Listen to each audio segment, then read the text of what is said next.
Good evening, everyone. Hello. Welcome to tonight's stream, and welcome, Ross. Hello. How you doing? Not bad. How are you doing? All good. All good. So for intro, we've got Jim Collector, I believe, is a friend of yours, saying that Ross is the goat. Yes. So, Yeah. Good friend. Old friend. so I've got Cool Creatures 6. Hey, how you doing? So, sure more people will be joining in chat soon. But yeah, I think, well, chances are most of my audience aren't familiar with you, Ross. Not really on social media, No. really at all, really. No. so, Hide away from it. so, so, do you want to give yourself perhaps a quick introduction into who you are and what you do? Yeah. Yeah. So I'm Ross. I started working with animals 2008. Originally working with fish in a fish shop, obviously. Left there and started working in zoos, in and out of zoos over that last sort of 20 years. And then for the last sort of 5 years, 6 years now, actually. I've been cultivating live food at a larger zoo, and with that is coming sort of producing everything as much as possible on site for the animals, and then going around and talking about it. Really, going to sort of animal conferences, different society groups, and really, that's really it. Yeah, and yeah, for everyone, that's how me and Ross know each other. So I think I first met you at a show, possibly not at a zoo Yeah, conference, but yeah, yeah, we started to see each other at zoo conferences and stuff. Um, but yeah, you've got really into the live feeds over the past few years, which is why I thought, yeah, get you on to the chat all things live feed, because whether you keep invertebrates, reptiles, amphibians, even some birds and mammals and stuff, a lot of us have live feeds, but they're often forgotten sometimes, or yeah, they're kind of the most commonly kept invertebrate, yet we don't always quite keep them quite right, and don't, they're kind of left to the side, or kind of like, oh, they don't really matter and yeah, stuff. yeah. But you've really Cool. spearheaded over the past few years, certainly within zoos, of improving live feeds Yeah, and stuff. So it's certainly one of the, yeah, get into that, because I think it'll be hopefully quite interesting for everyone. So in terms of when we say, like, obviously we're going to be keeping it very UK based, because it's different around the world. There's some things that we can use, and there's some things that we can't use and stuff. And in the States, it's the other way around. So like we have locusts, whereas they don't. yeah, And stuff, and they all yeah, form worms, and we don't. yeah, yeah. So there may be live feeds mentioned that you can't have access to if you're watching them from overseas. And again, if you're watching, there may be some that we don't mention that you have access to.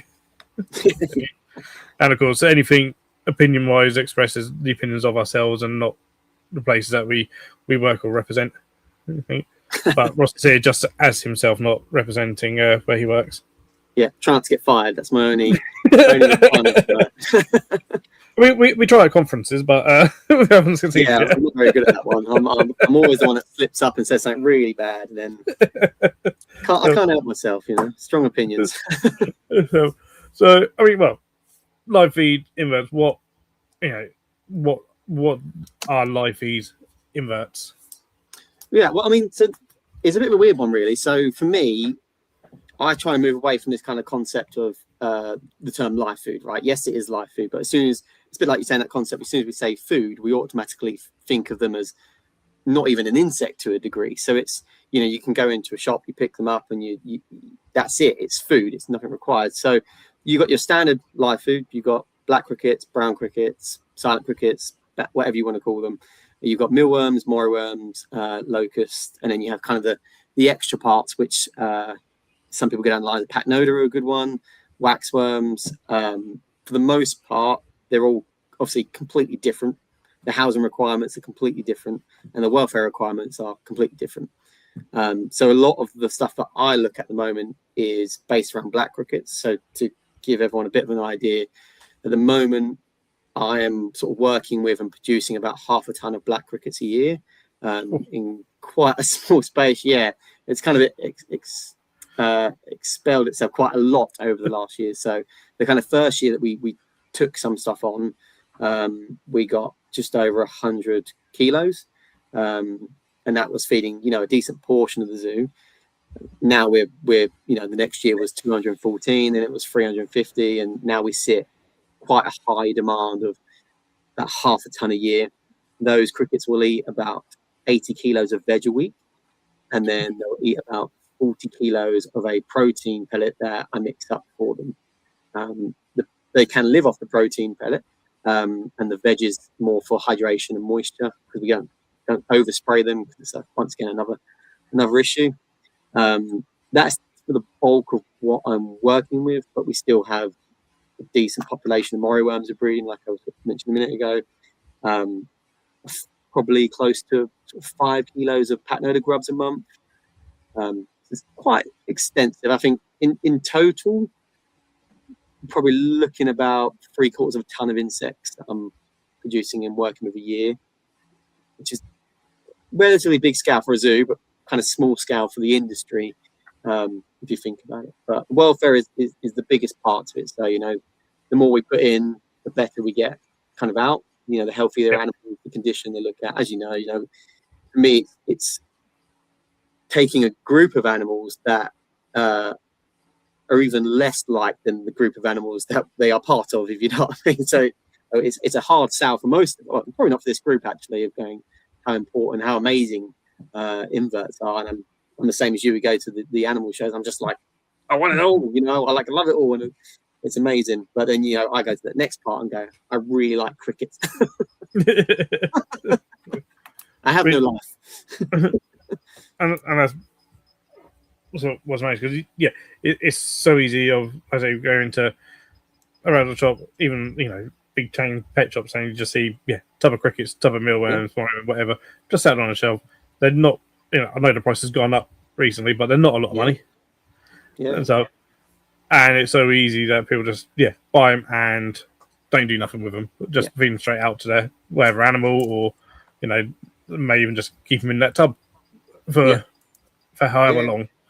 And stuff, and it's because it's only cost a few quid. People don't think anything often. But no, that's some serious amounts that you're producing. With them. I think you sort of briefed on it. You obviously see them in that tub, and that's from my understanding, that tub we're only allowed to have those tubs because they're transport tubs, right? They're not that kind of end destination for those animals. So, but it's I mean, I think a bit too in depth about it a lot of the time, going, we're not allowing them to metabolize the food and so forth. So it is our kind of, whether you're breeding them or buying them at that end, it is that duty of ours, isn't it, to kind of go, how do we keep them? Because they're going to be fed out. We want a good nutrition. We want a good, healthy animal. That's it. Hey, Susan put that. She gives as much care to her feeders as she does all her animals, and that's the aim, isn't it? Absolutely. Look after your feeders. Your feeders will then basically look after your animals, a good extent. So you kind of almost got half of it there, kind of thing, of getting that nutrition in as well. So, and obviously, the main ones, I say in the UK, the black crickets to brown and siding crickets, moray worms, mealworms, locusts, and so. Is there of a reason why these are like the main ones that we tend to to be bred commercially? It's volume of cultivation, right? So average female cricket, like I said, I'm going to focus on crickets a lot because that's what I do most of. So the average female cricket is anywhere between 100 eggs and 1,000 eggs a day. When it gets to that sort of end cycle, that is a lot of it's based on nutrition of the animal and how they're reared and genetics to a degree. So, and what you input, you get a lot more in your output, right? So when it comes to hissing cockroaches, for example, to cultivate those onto a large scale, the food they would consume is a massive variation. They're not just going to eat the powder, or they need a lot of variety. They need that social aspect to the kind of production of it. Whereas your Orthoptera, like your crickets, your locusts, it is almost minimum input and a max output for the most part, and it is the quick cycle of it, right? So, I'm using hissing cockroaches again. So you're looking at 3 to 9 months to get to a decent sized animal. Maturity is a little bit longer than that, depending on obviously how they're grown. The crickets I'm rearing, depending on the temperature, between 28 and 32 days to maturity. Eggs are 6 days after that at 32 degrees. So it's the output is more, and it's the same with locusts. I've heard of people getting from egg to winged animals in about 9 days, which is unholy, really. Yeah, that's so fast. Yeah, it's concerningly fast. But you look at where they naturally come from. That they are, the locusts we get come in two varieties. You've got the swarming phase and the solitary phase, right? We always see them yellow for the most part. That's that swarming phase. Perfect temperatures, lots of food items, swarm, breed loads, produce loads, and that's effectively why they're cultivated like that. Yeah. As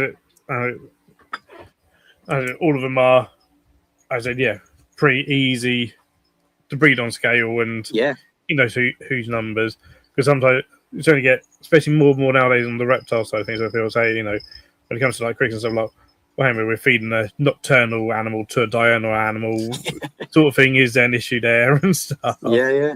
But of course, on the reptile side of things, when it comes to feeding them out, there's obviously all the calcium phosphorus ratio that goes into everything, and certainly there's been ways suggested which we'll perhaps go into, because you certainly see a few places suggesting that you should keep all your live feeds under UV light because it will increase their D3 levels. Yeah, and stuff. Which can then add an increase in D3 levels into the lizard that's going to eat them, or whatever. What's that about? Well, do you know what? It's a weird one. So years ago, I was part of a group of people that we published a paper how actually offering UV to crickets over a whole life cycle does nothing to their D3, or it's below measurable amounts. So there's this mindset that ectotherms in general, right, need huge quantities of UV to be able to process that D3. So we obviously know reptiles, absolutely. Insects are still kind of new. We have animals that we know. Golden orb weavers, for example, improves the silk. When it comes to crickets, they are nocturnal animals, as you're right. When you offer them UV, it's a bit more detrimental to their life. It affects their feeding behaviors, their social behaviors. And when they're grown in density, the option is that they just kill each other, right? That's what it can do to them. It makes them a bit more cannibalistic, purely because they don't want to go near the light, where the food is. But in terms of actually increasing their D3, it doesn't really sit there. So I have to be really careful. I don't know what everyone's opinion on gut loading is, so I need to try. We're going to go on to gut loading. Okay. I'm going to upset all of you really soon. That's right. I was on another podcast. I was guessing, and they said about myth, and I was like, gut loading. Yeah. I brought up. I was like, I'm going to bring them into Ross. So, let's go on that gut loading. So we'll get on to that. I'm not a fan of gut loading, just so everyone aware, but I will tell you why in a minute. Yeah, it's not one. You have to link it with a lot of things, right? So we often just focus on one aspect of it. Go, it has to be lighting, or it has to be dye, or it has to be where I buy them from, or how I keep them. It's actually it's all of those things, right? So as we know, you need to, good temperatures allow them to metabolize their food, and depending on what the temperature is, how quick they metabolize their food. So I'm going to pick on locusts a bit. So most of them are grown at temperatures that max out at 40 degrees, which, in the wild, it will get hotter than that, and they will metabolize their food within sort of 6 to 8 hours, right? Really, really quickly. When you are buying them from, try not to upset people, when you buy them from a shop, obviously they are not metabolizing their food. Not all shops. There may be a shop that does something different. Just they're not metabolizing food, so you often get this kind of potential gut rot where the food is just sort of sat in their stomach. So it's when we get them at home, if you initially kind of heat them up, you're going to see a whole bunch of different behaviors, and then the process within them is going to increase and encourage. So the nutrition is going to go up. Lighting is important for locusts. They love to bask, because you give them a light, and they want to sit there and they want to have these behaviors. But when it comes to D3, it's very questionable on all of it. There is so mealworms, for example, it actually does increases the D3 in mealworms through the roof, because they are a subterranean animal or a nocturnal animal, right? They're not used to it. So when you expose it to them at their detrimental effect, like it will slowly kill them. But the D3 goes skyrocket. And that's the other thing as well, so where it becomes potentially detrimental to the actual ones that you're providing it to. Yeah. And then, well, actually, have just worsened their welfare. Made it worse. Yeah. Up their D3 levels by a massive amount, but perhaps I can do that in a safer way. Yeah. I mean, there's Kelsey pace and things like that, but when do you want to get the gut loaded? This is going to be terrible. So get tired. You're good. All right. So I'll give you my brief statement on gut loading. We might as well just start on it, Mark, because I'm just going to ruin everyone's day. Right. So gut loading is a very broad term, as you know. It's a lot of time. It is introduced when you go to a pet shop, when you buy. And I'm not saying all pet shops, let's say a singular pet shop that may not consider the insect welfare. You want to have a better quality animal. So a lot of time you're told to give them this product, give them this gut load product, and it will increase nutritional value. My first point I always go to is, what is the current nutrition of that animal, right? I would say even from our point of view, we have to question it. Like, we don't know, right? I could tell you what my crickets are because we've had them tested a couple of times, but nothing else. So we don't know our original starting point. So how can you improve something where you don't know where you start? That's my first issue. Always my first issue, and it's a very arrogant thing to say, but that's my first point. The next point is, why are you gut loading? What do you want? You want higher calcium? Do you want higher fiber? Do you want more vitamin C? Like, not all of reptiles, not all of the inverts that we want to feed want the same nutrition, right? A lot of time it's protein. That's what we want. Protein is, low fat, high protein is what we want. Well, you can achieve that with a really good other animal biscuit, like a dog. I don't want to say dog biscuit, but I'm going to say dog biscuit. So a good quality dog biscuit will have high protein and low fat. For a cricket, that's what they want. For a locust, they want high fiber. So you pair it with that. How much are they consuming for a start? Because you can give them the gut load. I don't know if we can say it, but I'm probably going to say it and get in trouble. We, from a licensing point of view, have to gut load our insects, right? We're told to do that. We argue that. I've had those arguments. We argue that, and we just get sworn at, basically, to the degree, not literally, but big kind of stuff you on that.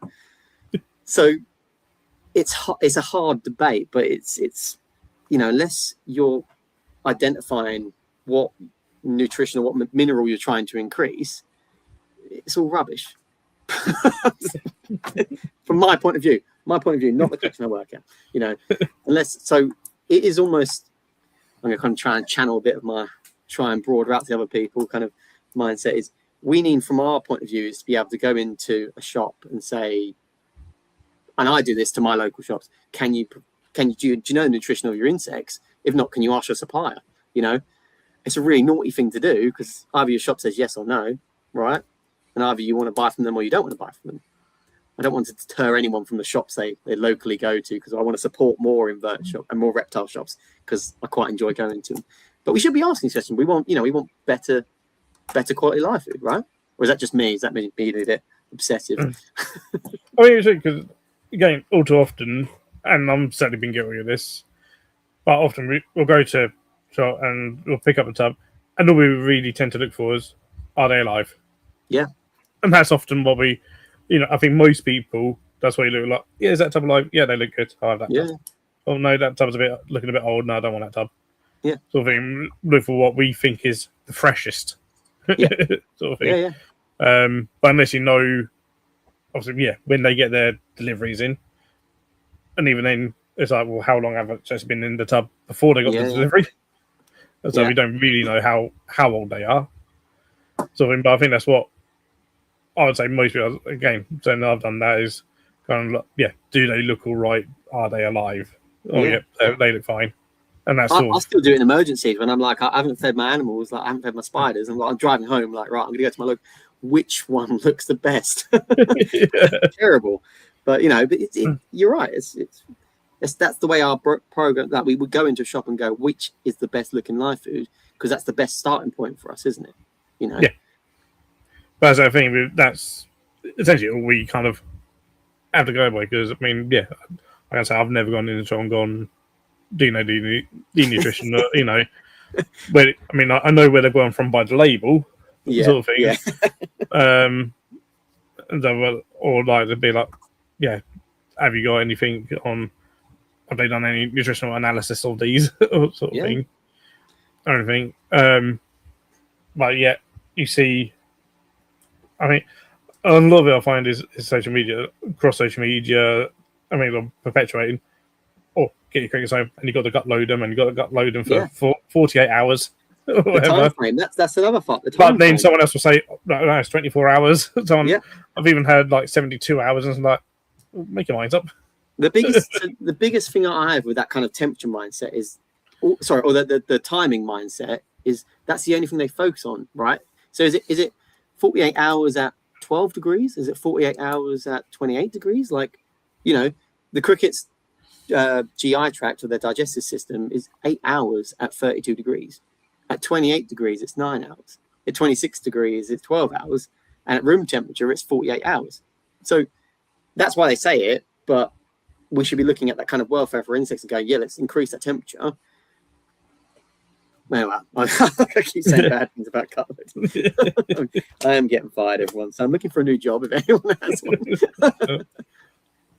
I mean, well, for people, when you go out and we get our crickets or whatever it is, we're focusing on crickets, so that's what you're focusing on.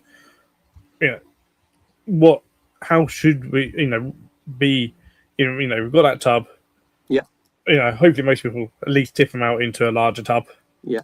Sort of thing, and hopefully give them some food. But I imagine most people don't necessarily give them any extra heating or anything, or they're perhaps got a warm room, potentially a reptile room or something, or might sit on top of a viv or something, so they are getting that little bit of heat. But what are, the temperatures we want to be aiming for when keeping these? Well, so I mean, once again, you're right. Like, it depends on everyone's room. A lot of people won't heat them. Some people might get them feeding out straight away. So these guys want maximum about 32 degrees, right? So, like I say, I cultivate them between 28 and 32 degrees. That's their temperature band. That's where I get the kind of optimal kind of growth in them. But it's also about that metabolization of food, right? So let's say you take them home, the ideal scenario is, like, say, pour them into a bigger tub or give them a bigger, even things like a really useful box. Like, I love really useful boxes. They are just great for everything, right? I'll put them in there. Most of the time, good ventilation, so a nice bit of mesh on the lids, because obviously, depending on which species you're going for, they're going to jump. I also would say I'm focusing on black crickets. Obviously, banded crickets are a lot lower in temperature, and silent crickets are kind of mid-25, right? Once you kind of give them that, they like the heat. So it depends how you feel about heat mats and how comfortable you are about heat mats or heat cables. I'm paranoid about life, so I'm really cautious of that sort of stuff. So I use ceramic heating. I will give them a good feed of something I have at home. So it can literally be, there's a lot of protein in the carrot, for example. Whatever you're offering them is more food than they've eaten potentially in the last 24 hours. So be it gut load, if that's what you want to go down, be it carrots or cucumber, or, I mean, not cucumber, because a bit moisture, but, something that's going to fill them up, and it's going to be a better quality animal, really. So that overnight, or that 24 hours, or even an hour or two, Once again, it also depends on what life stage you go for. So what size do you normally buy, Phil? I mean, but for my own private collection, I mainly use. I'm a fan of black crickets myself, so I go from size 2 up to adults. Yeah, so there's a different mindset of the animals as well, isn't it? So the adults we get, if they're winged adults, they're normally already mated, so their food consumption is going to be down. So even just hydrating them, something like tomato, it's great for them. Give them sort of a day or an hour or so, and then they're full. When I get I often give them all a little slice of apple, sort of thing straight away. Yeah, apple's great. Yeah, small amounts. It's a bit like us. I mean, I have a terrible diet, right? But a little bit of everything is good, and it's kind of the same when it comes to those inverts. Banded crickets, once again, apple, beetroot, sweet potato. If you're looking, one thing I will actually push, I'm a big fan of, if you're looking for like a color enhancer, let's say you've got, I don't know who keeps Bombina, for example. There's been a lot of proven evidence that adding stuff like carotenoid powder on top of your food, that will actually enhance the color of your Bombina, or I don't know if any spiders actually react to that. That'd be quite an interesting one. I don't know. Have you done anything with that? Like, No, as well. I know some white spots will increase in coloration with carotenoid powder. I'm yet to try it myself and get some good carotenoid powder to try with me isopods. See, I know like things like the rubber duckies and Jupiters and stuff. They'll get brighter yellow. Yeah. What on the carotenoids? Yeah. That's awesome. So Making myself a note. Sorry. that's been showing. So I'm kind of like, well, I want to get some carotenoid powder then to. Yeah. So effectively, that is that kind of that gut load term, right? It's specific targeting of a nutrition or a color enhancer. That is the only way I agree with gut loading in that mindset. It's targeted. But I think there's a lot, probably, especially with carotenoids.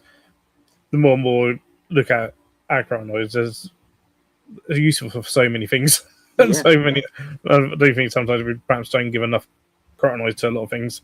Yeah, I mean, just in general, I know that the big thing for various amphibians of like golden mantellas, chest to shoulder, like the ones in the wild are basically red. They're luminous. So, yeah, all the ones in captivity they look beautiful, and then you see it and like, oh my god, that's so different. It's like an off yellow. I was like, oh wow, and it's basically down to carotenoids in the diet. Yeah. I mean, at the moment, I'm using various amounts of human grade supplements on some of the stuff. So, bee pollen is a great one. Yep. There's a lot of bee powder. I love it. Pretty much weirdly, whatever you got, spirulina is a big one for fruit fly.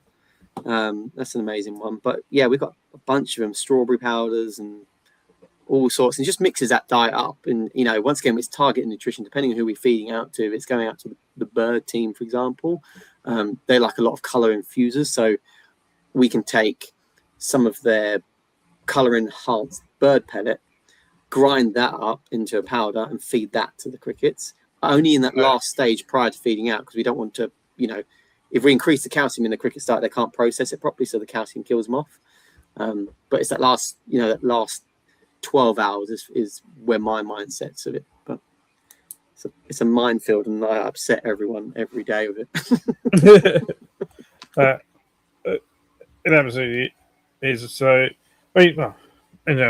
Calvin, what is the best way of, because when it comes to reptiles and even amphibians, often looking at when wildlife is raising calcium, because calcium phosphorus levels tend to be rubbish. Yeah, absolutely. Yeah. Because a lot of them are nocturnal. Yeah. And so, what is the best way of raising that calcium level of our life is when feeding out to our, obviously not our inverts, because we don't want to be giving them extra calcium to tarantulas and stuff, which inspectors have suggested. And is that dope? Oh, gee, that'd be terrible. Dusting generally, if you're looking at reptiles, we never published it, but we did a bit of a paper, the place I work at, and we looked at gut loading on this broad term. The only thing that came back with the result that it was proven was dusting prior to feeding, right? So we don't put them in a bag and shake them around. We put them in a tub. We put some, I don't know if I'm allowed to name a company, but I don't know.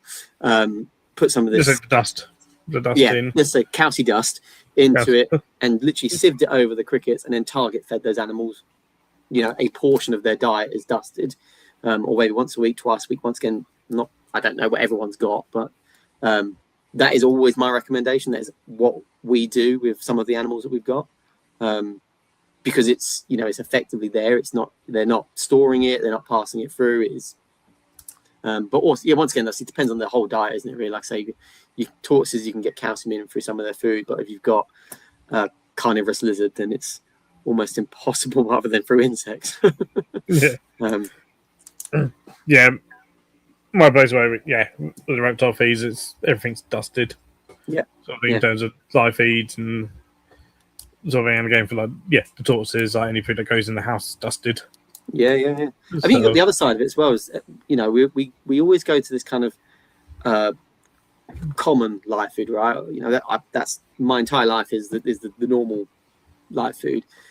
When you look at things like, I don't know what everyone keeps at home, but African land snails produce lots of offspring. The eggs are a food source. the young snails are a food source. Obviously, potentially, I don't know what inverts you would refeed a snail to, but I don't know if would you think? Is there anything? There is actually a spider that specifically eats snails. Yeah. So there's well, obviously we're not trying. Yeah. Yeah. So you got that. You've got at the moment I've got I think 6 different species of cockroaches that we are purposely breeding as a food source. We probably don't need all 6, but I've got to have a hobby somewhere. So there's also variety for the various animals, isn't it? Because each one's going to be different nutritionally. Yeah. Different ways. Again, a lot of people, especially in the invert world, and even the reptile will breed dubia and red runners. And they're sort of the standard. Yeah, so, might use hissers every now and then, but sort of thing. But a lot of people find they'll get the hissers and then go, "Oh, they hiss when they get eaten." And I felt sorry for them, so now keep them. Which is fair enough. Yeah. You got that other side of the seasonal variety, right? So you look at the Archimandrita, right? They take forever, right? Yep. Forever. I have a huge population upstairs because I'm obsessed with them as well. But you go right. Actually, if you're looking across the whole year of feed, you go October is my month of Archimandrita as food. I only need 4 or 5 adults for next year's breeding, right? Or fresh adults, but the offspring, that's a whole month's worth of offspring. Then you go, in 2 months' time, I've got hissing cockroaches. I've always got the backup of dubia roaches, question mark cockroaches and domino roaches. They just explode. You get loads of those. I literally do. I've got 2 colonies of dominoes that, for months, they haven't really seen much, and then all of a sudden, within the past week, tons of adults suddenly. We're back again. Yeah, exactly that. And you just go right. This is this season's food. It's a great source to get out of.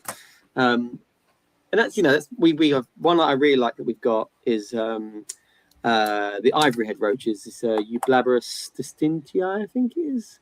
Something like that. But I absolutely love them. We have huge explosions of populations kind of when it comes to November, December, and we're talking like 8 or 9 kilos in a single month. And we can go, right, feed them out the quatties and feed them out to the reptiles and feed them out to the monkeys and go, right, I've got 50 adults for next year. And you got, right, that's it. That animal has a recognition as a catalogue of a live food at that point in the year. So it's, I do that a little bit at home. Obviously, I don't have huge quantities of stuff anymore. But there's that mixture of things and frozen and live, so both sides of it as well. So I get too excited in the world of cockroaches and I'm like, everyone should have a cockroach as a pet. It's a great pet. Fantastic pets. Yeah. So Jim Clare just put there's multiple species of cockroaches, but I won't be happy to hear about that. Vita, they're fine. They're great. There's many species of cockroaches. Yeah, there's more. I can't remember what the number is, but there's more species of cockroaches than there are rodents easily, and there's more species of cockroaches than there are primate. I can't remember this. It's a ridiculous number. Well, there's something like over 4,500 species of cockroaches, isn't there? It's ridiculous, the number. Yeah. Mammal species, not even 4,000 mammal species, is there? Yeah. I know there's more insects than every other species of animal combined, right? It's just it's huge. And there's just the argument of which one's bigger, beetles or the wasps. Yeah, well, there you go. It's a completely different argument, isn't it? And we'll be here all night. Out of those two, I'm on Team Beetle. There's more beetles than there are wasps. Yeah, I like them more as well. Some beautiful colours when it comes to beetles as well. They're just they're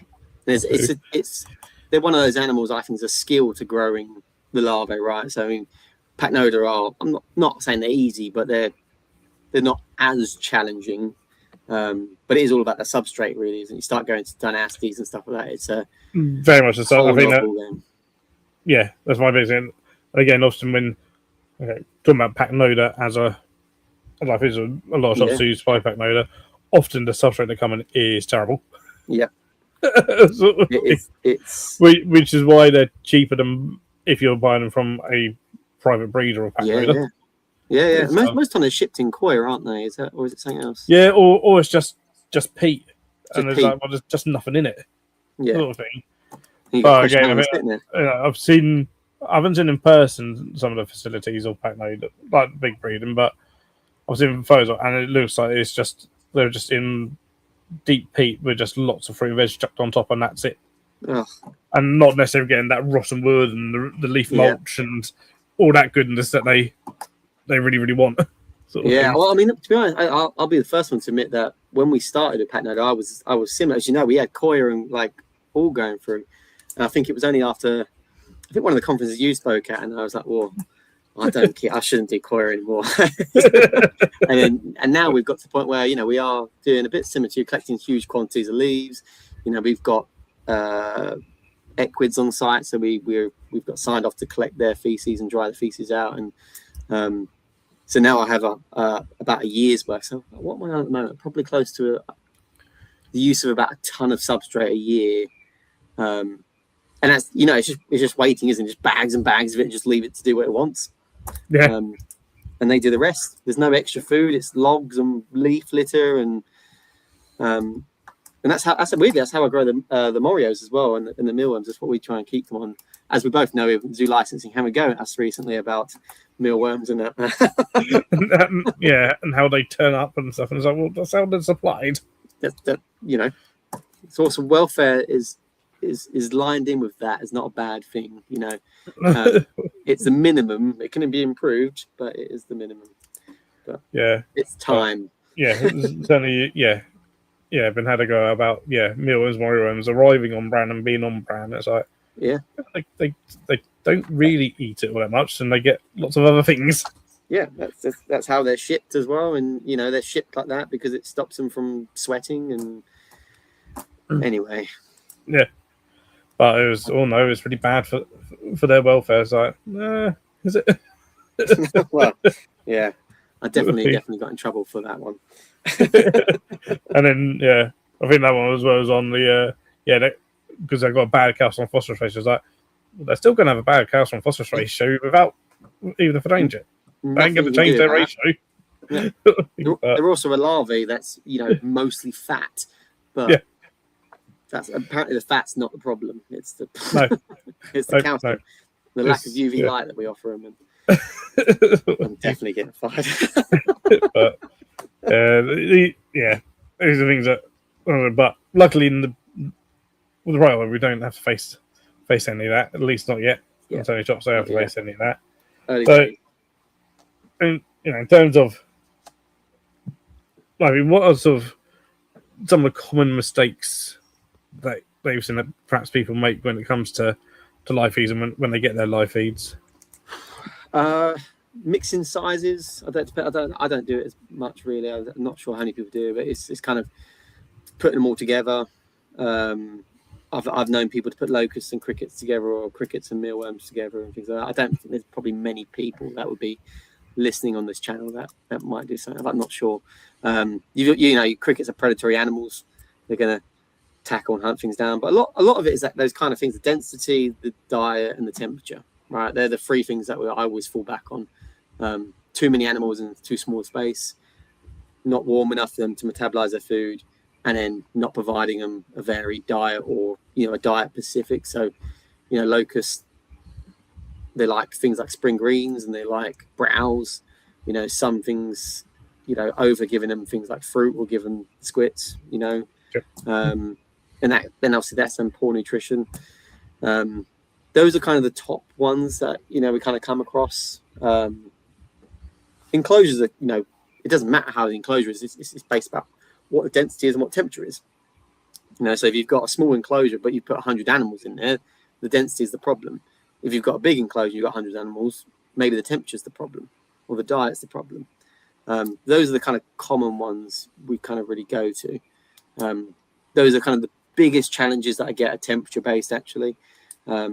Mealworms, it is a substrate question that I get a lot of. You know, all I do is live food, right? So I can spend an hour blending substrate for a sieve if I need to, because that's what I've got time for. That's what I factor in. Not everyone has that ability. I don't think there are many, if any, zoos in the UK that employ somebody just to do live food. Not as far as I'm aware. I haven't heard of anyone else. No. Because I do all the oversee all the live feed stuff here, but of course I've got a whole section to run of other animals and stuff and experience. And this so often it's actually redirecting volunteers or how to look after him, just checking it. Yeah, I mean, volunteers are great. I still use volunteers, and they don't think they like coming to work with me, but especially their normal job is that, can you sort the Morios out for me? As I was saying to you earlier, I've got 350 individual pots now, just not concentrating, just making one after the other, and they all need checking daily technically, but every couple of days replacing the food and seeing if they're ready to pupate into beetles. And I think this stuff is quite easy to breed, and I think for me the kind of push would be to trying to link up potentially breeding small amounts yourself if you have time and the space, and looking at that varied diet and asking. It's an awkward one. I am an awkward person, as you know, and I'll go into a pet shop and be like, hey, can you tell me about nutrition of your animals? I'm curious because that's what I want to know. That's what we want to be looking at from my point of view. But they're probably kind of the top ones, I think, really. Temperature, density, and space. That's where I link most of the time to. Okay. And especially with black crickets, I find a lot of people don't like using black crickets for various reasons. And often one of the reasons side is, apart from they're quite loud if they're winged adults, which they can be. Yeah, I tend not to hear it, but other people mine are being quiet tonight at the moment. I keep hearing one chirp. I think there I'm is one crazy. chirping I can hear, but it's very, very quiet. Sometimes I get odd out and people say, "Oh, crickets are there." And it's like, I often don't hear it because I'm used to it for 30 years, so I drown it out. But often people will say the reason they don't like using black crickets is the smell, and that they smell bad. I only find myself that they smell again if they're perhaps in too high density and they're kind of mimicking each other, or again they're not being kept quite right. Yeah, because again, often seeing them in time, people might not even put a substrate in with them. Yeah, might keep it bare bottomed. Otherwise, I find actually even if it's just a bit of coir, or even vermiculite, if you've got vermiculite or whatever, putting that in the bottom will help soak up any potential smells. Yeah. Well, I often forget about that. I say I spent the last sort of 5-6 years in with a decent chunk of it. I don't think I smell it now. I'm a bit like you. I can't hear it. We had to record the decibel reading of it for health and safety, and there's 250,000 crickets in there. It hit 96 decibels. So if I can't hear it anyway. I don't know because I'm going deaf. But the smell's an interesting one actually. Yeah, you're right. It's obviously it is that build up of frass at the bottom, the moisture, the humidity. These animals like about 40% humidity. If you're keeping smaller stages, it can be a bit higher. It helps them obviously molt. But yeah, I never even considered it. We use small amounts of coir at the bottom vase for moisture absorption for the hatchlings, because hatchlings are troubled animals. Most time you put them in and if there's not enough space or whatever space there is, they congregate in the same area for safety, and often they overheat each other, and then one of them dies and they eat that one, and then it just turns into this whole cannibalistic minefield. And coir actually helps with that. It allows them to disperse a bit better. It absorbs that moisture content, but they also consume small amounts of it.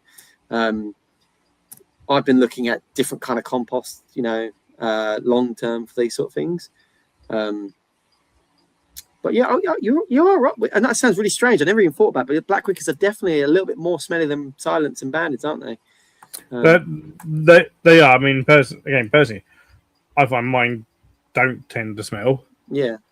But maybe it's just because of, again, not necessarily a huge amount for myself. Yeah. I only notice it at work if a days of mist or something's been missed within the tub, and then it's carnage. Yeah, or whatever, yeah. or it's suddenly got warmer or whatever, or when they first turn up, or Yeah, might sort of notice it. But if they're good, then I don't notice any kind of smell myself, yeah. and it's only no different to the locusts, the bandeds, or the silence, or Yeah, Bill's warrior worms. yeah, which is fair to me. Yeah, But so I do just hear it a individual. lot, from other people. I actually heard a word from a member of the public the other day. It was like, oh, yeah, I don't use cricket, so they smell.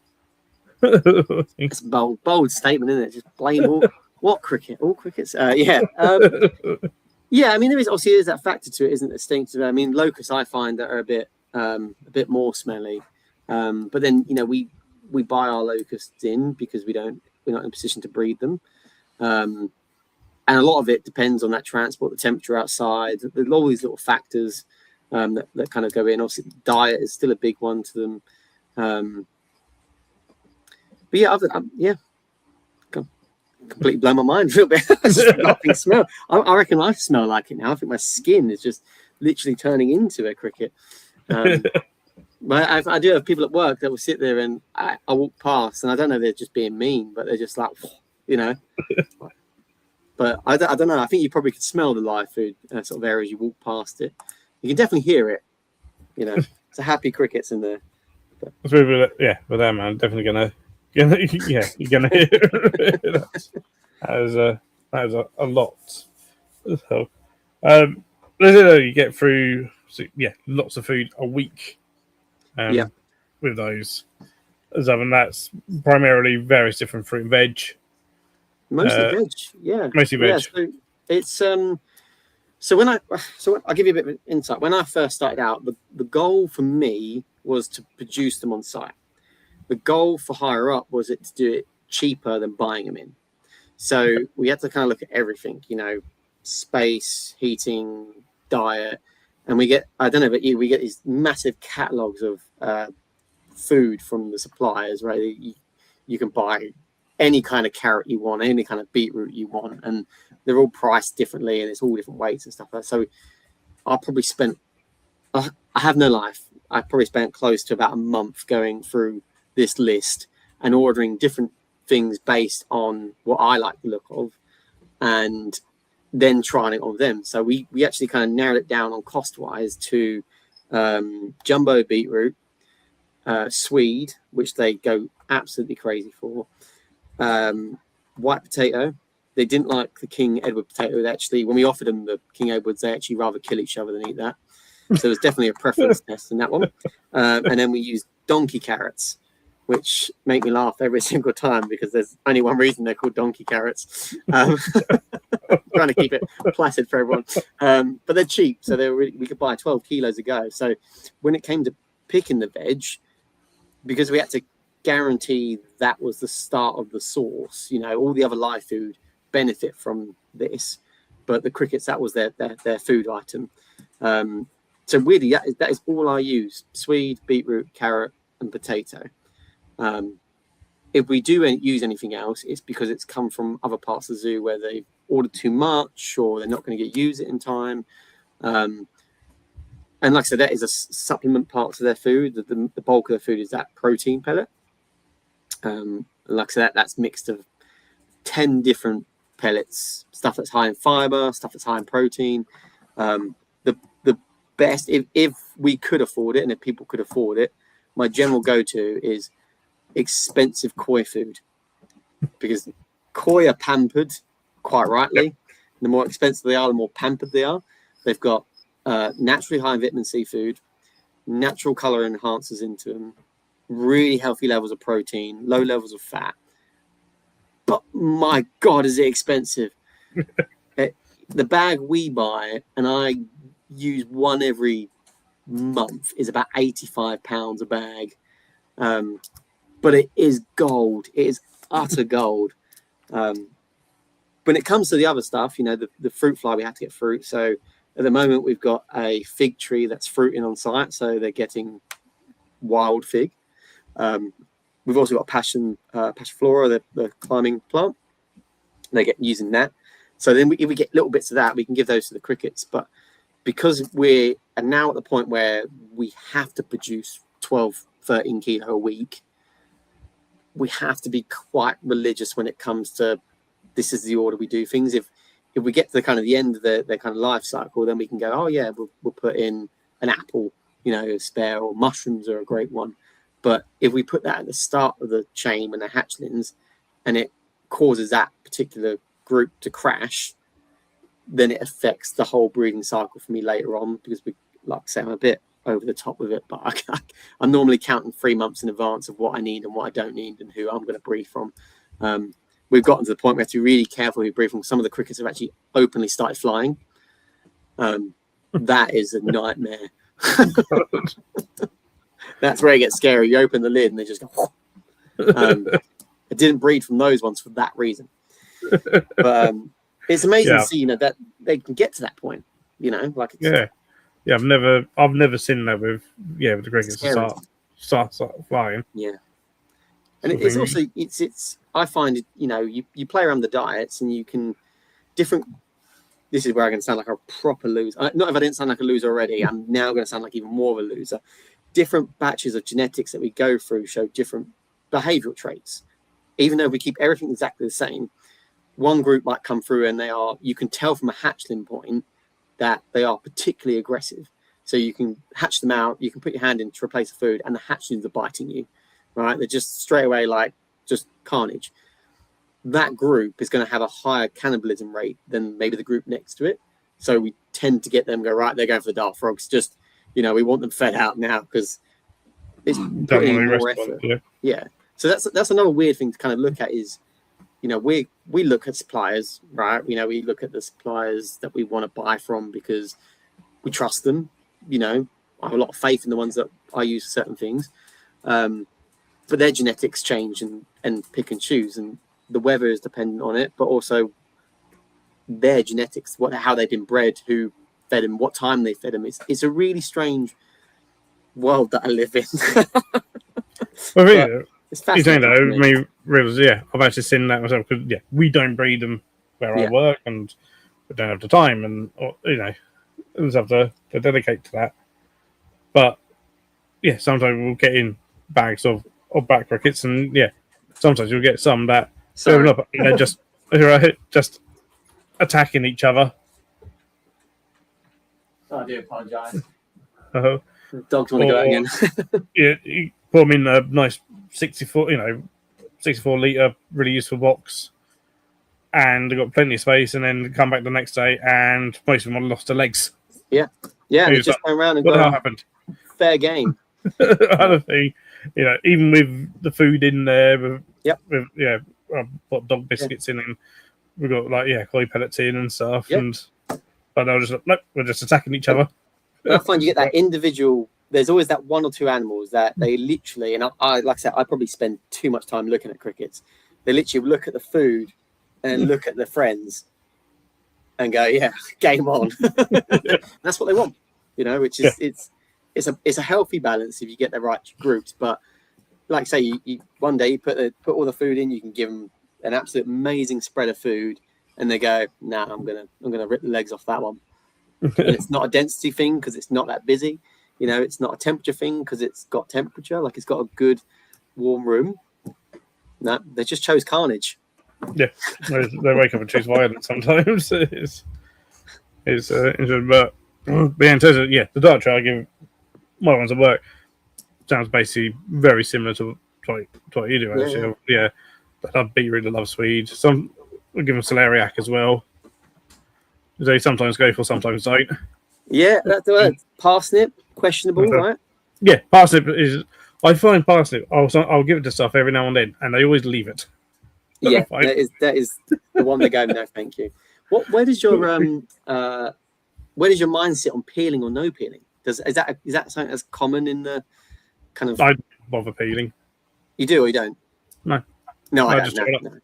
No. I just chop it up. Do you think that's like kind of an old wives' tale, or that's historically what people would do, or because I was always told, do you peel your veg? I'm like, I can't peel 80 kilo of veg. Like, I'm busy, but no. for the inverts and stuff, no, not at all. But I mean, they'll eat the skin as well and stuff, and Yeah, has a lot of goodness in it. yeah, So, it does. Yeah, you're right. A lot of minerals in the skin. so no, for them, no, I don't bother feeding. I don't even like with the if I give them apples, I don't bother coring the apples. They can have the apple core as well. Yeah, which is fair. Yeah, I mean, they say they're going to Okay. decide, aren't they? Really, but Yeah, and I'll even sometimes go around within the animal kitchen or the other side, like, don't throw your cuttings out, put them in this bowl. yeah. Well, you know, this is one of the things that I push quite a lot is that sustainability around insects, just not even just live food, just insects in general. Right? They are, as keepers, we can be incredibly resourceful, and we can be incredibly sustainable around it. So, you know, one of the reasons I push cockroaches is because they eat most things. Right? They just eat pretty much everything you've got left over. Why not keep it all? And it's free food to a degree. You know, let's say that we've tried to move our live food space, or I've tried to move live food space in the most sustainable way kind of we can. So we have our bulk creatures. So the crickets are the bulk animal. Those are the ones that cost us money. You know, those ones we have to spend money on. And then what we do, right, if they don't eat their food or they leave bits of food, that then food can be turned into a mush or a smoothie, and that can go to the roaches. You know, their frass, once the frass is finished, that can get go into the compost, and that can get made into the beetle larvae food at some point. I have it in a systematic kind of system. So the end one will be morio worms, and they are living on the kind of last part substrate. And then it just goes around me. I've got potatoes growing on cricket waste, which is a really fun one. I don't know how good the potatoes are because I won't eat one, but they're growing. We've got a pumpkin in there at the moment as well, which is quite an interesting one, but I ain't touching it. Well, yeah, I'll often, whether I'm just clean out the tubs or whatever, I'm going to say, yeah, the old Mill and Warrior worm sort of substrate and frass and stuff and the creek frass, as long as it's, you know, if it's dry enough, which the more worms and mealworms normally is, it's the crickets that sometimes can be, you know, depending on what someone's giving them. I'll go around and chuck in the tropical house around all the plants and stuff as a fertilizer. And stuff. You know, whenever I can and stuff, rather than chucking it in the bin.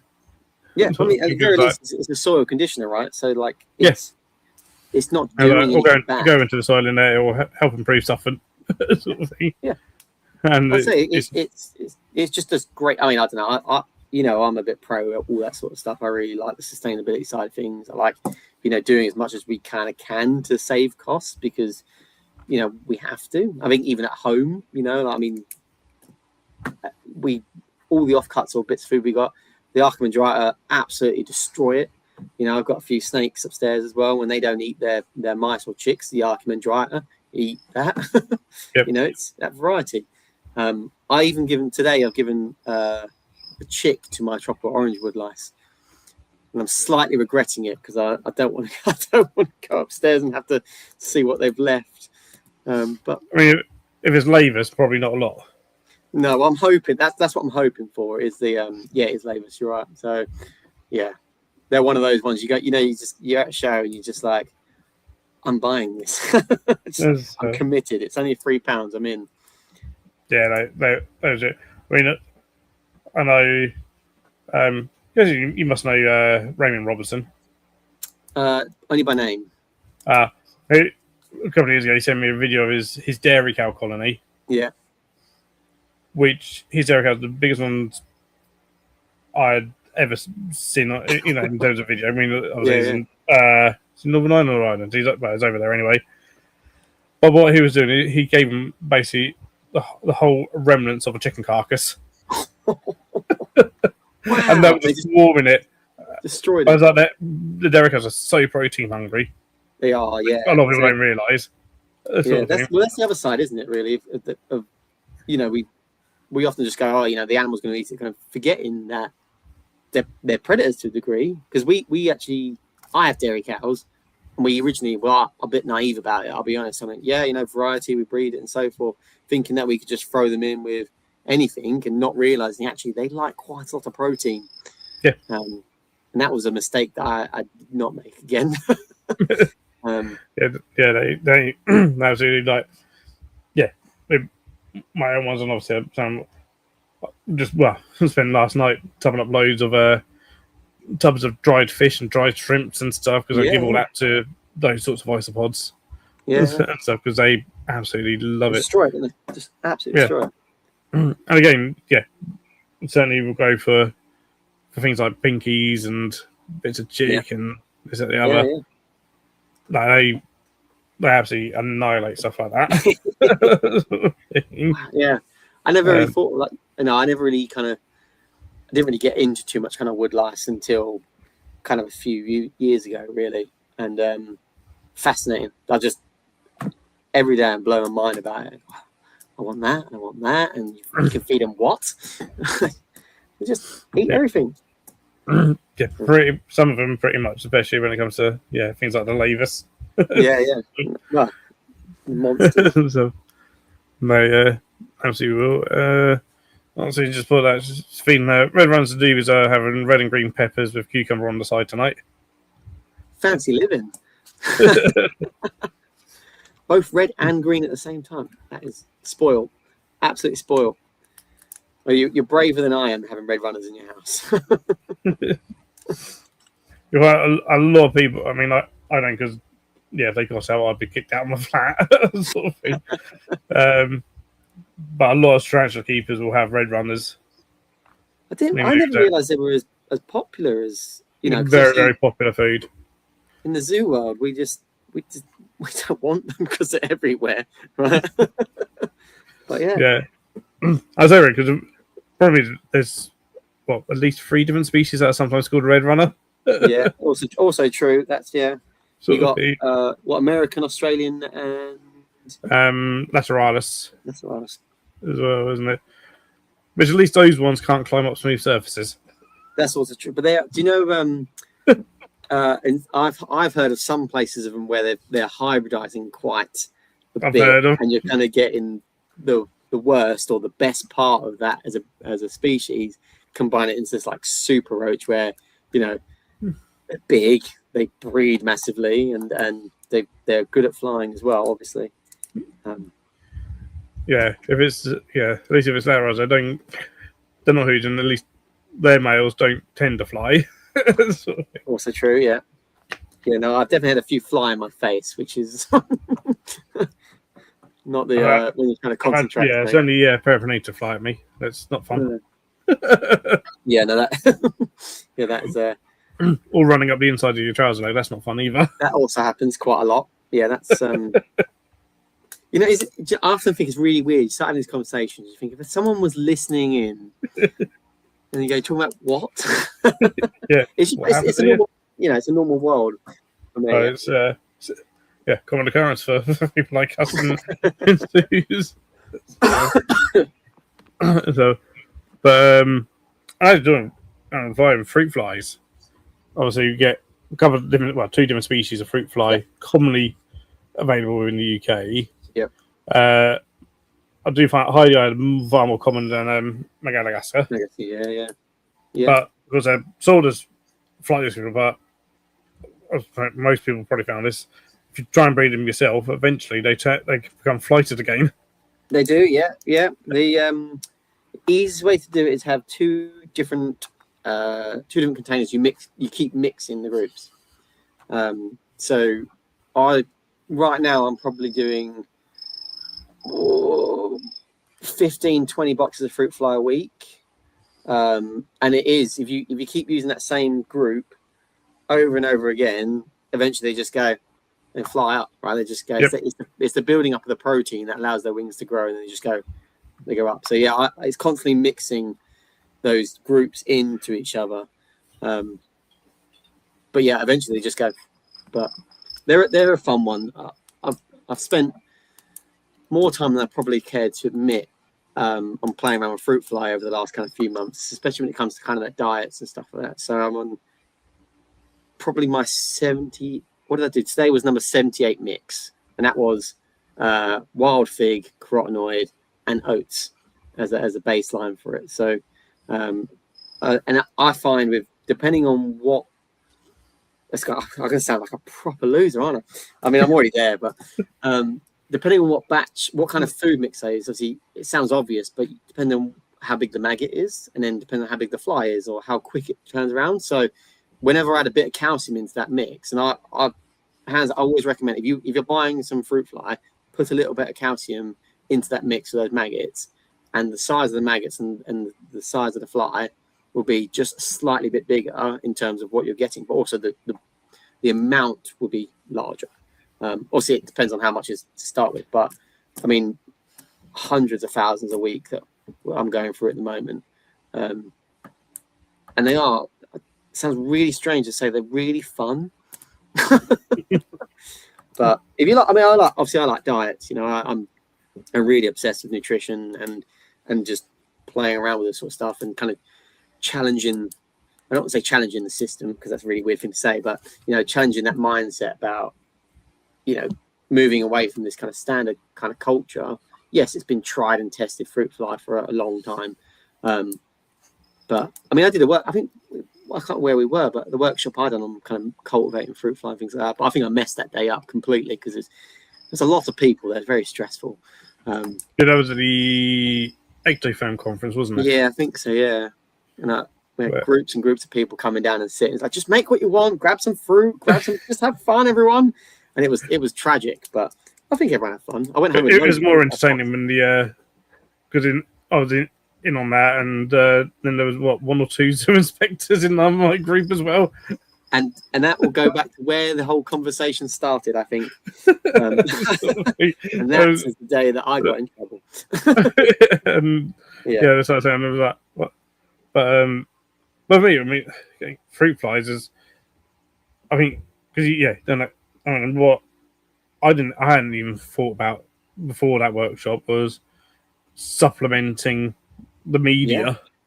Yeah. With all sorts of different things, because again, don't think, get fruit flies, and if you're feeding them out to, a lot of people use fruit flies for dart frogs if you're a dart frog person, and they'll dust them with calcium vitamin dust as you do for reptiles and stuff, and that's the only supplementation I ever thought about for fruit flies. Whereas that workshop you showed things like various different fruit powders, spirulina powder, even chocolate. Yeah, I've done chocolate. Well, that was always a really big one, the chocolate. But I don't use as much of that anymore because they're all worried about a whole bunch of other issues in the zoo. So, but once again, it depends on who you're feeding it to, right? So I can't, I have to be really careful and say, do this. Yeah. I don't know what you're feeding it to, so I don't know your individual animals and so forth. But there's fair amounts of iron in certain things. You have to be really careful of that, don't we? Really, but it is a fun one. Like I say, human grade supplements, they don't necessarily transfer through animals the same way as they will do us, but there's a bit of a difference when you buy a fruit fly culture and it's normally banana and oats, and you add in a bit of color enhancer, or you add a bit of calcium into it, and it's at some point I'll get to the point where I can write the paper and publish that paper, but it goes back to the whole thing again, time and the cost of nutritional analysis on fruit fly. I'm not sure I could find anyone to justify. You need. I don't know if anyone has done it before, but you need about 100 grams of a live food to get it nutritionally analyzed, and you'll need to do it 3 times. So 100 grams of fruit fly is a lot of flies. It's a lot of flies. Yeah, I mean, I can't in my brain vision having 100 grams of fruit fly on a set of scales, like. Getting them in a bag and going, like, what does that look like? It's just, these are the things that go around my head all day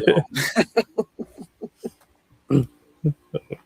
but it's certainly interesting. I mean, and certainly, because from the workshop, we all came away with our own little fruit fly. Actually, I came away with two because Adam couldn't take his back on the plane to Scotland.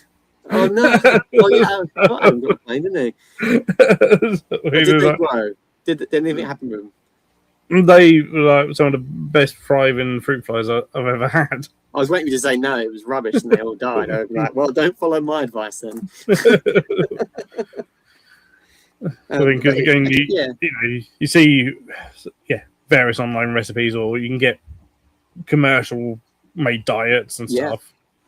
But some of them really aren't. There's really not much in it. No, it's generally that's you put it through a smoothie and you make them. But at some point, I was planning on, I don't know if I'll ever do it, but going to one of the shows and having a fruit fly table, being like, pick your own mixture, everyone. That'd be a bit of fun. But I need to be careful what I promise, because I promise too many things. It'd be good fun though. I don't know. Maybe. I mean, it'd be different. But then a lot of people do want fruit flies, and you're like, oh, this is good for this sort of thing, this is good for this sort of thing. Yeah, just a bit of fun, really, isn't it? Get people thinking about things, and gets me out of the house, because all I do is work and come home. But that's fine.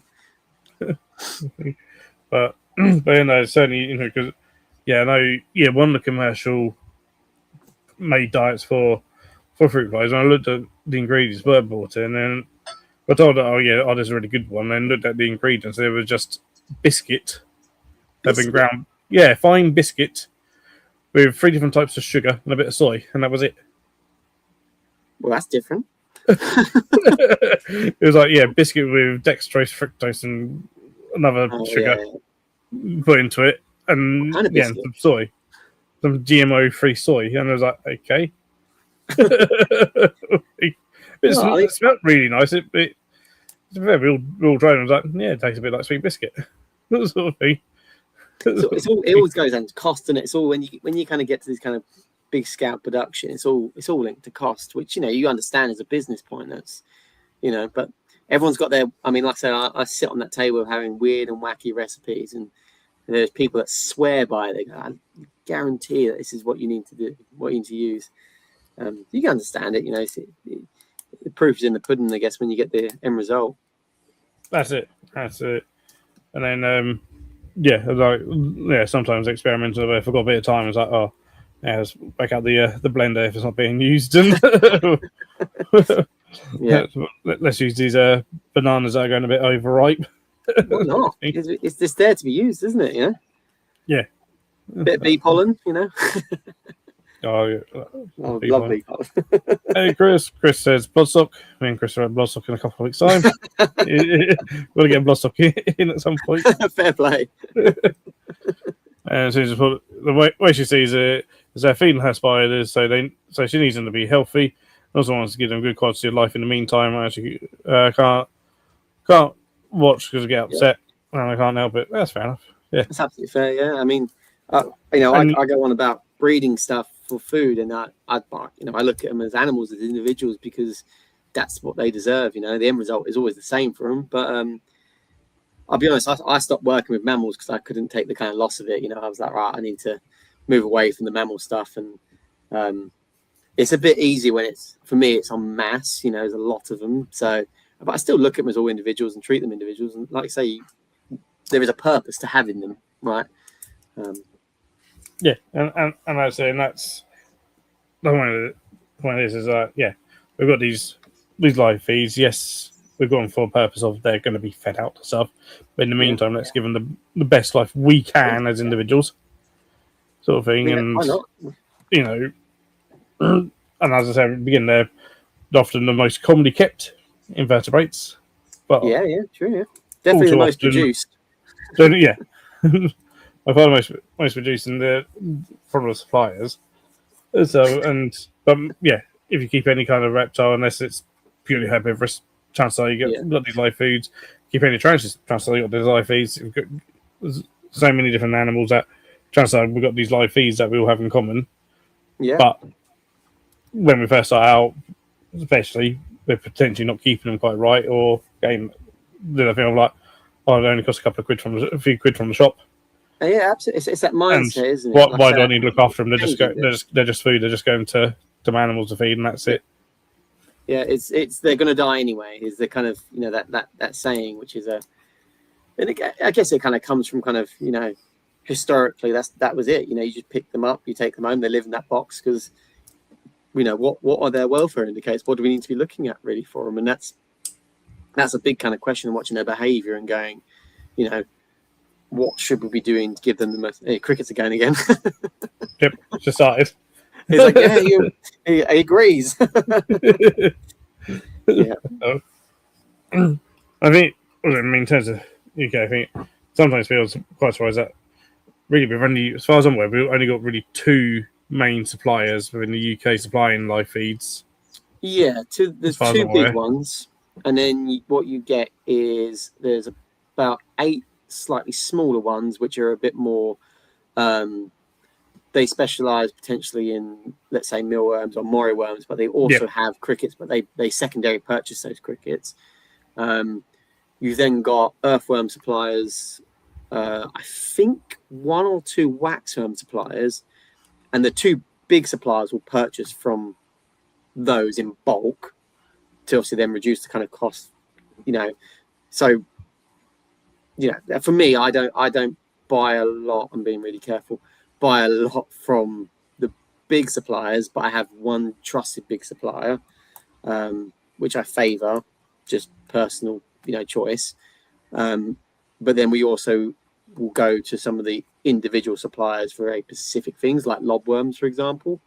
Lobworms are an odd one anyway, because most of them, I might be corrected on it, but most of them are from Canada. Most of them imported, because that's where they're mostly cultivated or collected, should we say. But then let's say, for example, you buy from a pet shop, there's a chance that something you're buying has come from second or third purchase. So it's not, I personally don't think there's anything wrong. I mean, like I say, I'm a bit weird, but going to your shop and asking that question, like, where do you purchase this from? If they either tell you, they don't. It's your choice if you buy or don't. That's kind of, it's a weird question to ask, and I don't know how many people are comfortable doing it. But I don't know. I mean, I don't know if most people have a favourite shop that they go to kind of all the time, local shop or something. But eventually, if you're a bit obsessive like me, you go in there quite a bit and ask those questions. Whether you gain from it or not is it once again. But yeah, you're right. There's 2 big suppliers, based fairly close in the country as well, aren't they? They're not all that far away from each other, really. No. And some of the smaller breeders are further north, but there's actually, I don't think there's any cricket breeders, like big cricket breeders, like north of the country. I know Adam was looking at if there's anyone closer up Scotland way, and I was like, don't know anyone. No, don't know anyone up that way. But there is one thing. At least we're all kind of purchasing similar animals from the same place, right? If we're doing it, so we're all in the same boat. Yeah, this is it. I mean, and by and large, they're all there should be the same sort of quality. Yeah. From wherever. As other than I think people, a lot of people do have like their perhaps when it comes to their favourite local shop or shop they prefer to go to. I mean, like I say, it's not even the most local to me, but I prefer to go there just because it's a nicer shop. It just looks nicer. Like I say, I mean, at my local shop, I've got 2 actually near me that I quite like going into just for a chat. But I just had a grasshopper jump in the house. I'm sorry. Is that? Are you talking about me? I'm talking about grasshoppers. I don't know if you can see it. I'm trying to not hurt it. Oh, it's terrible. Hey, man.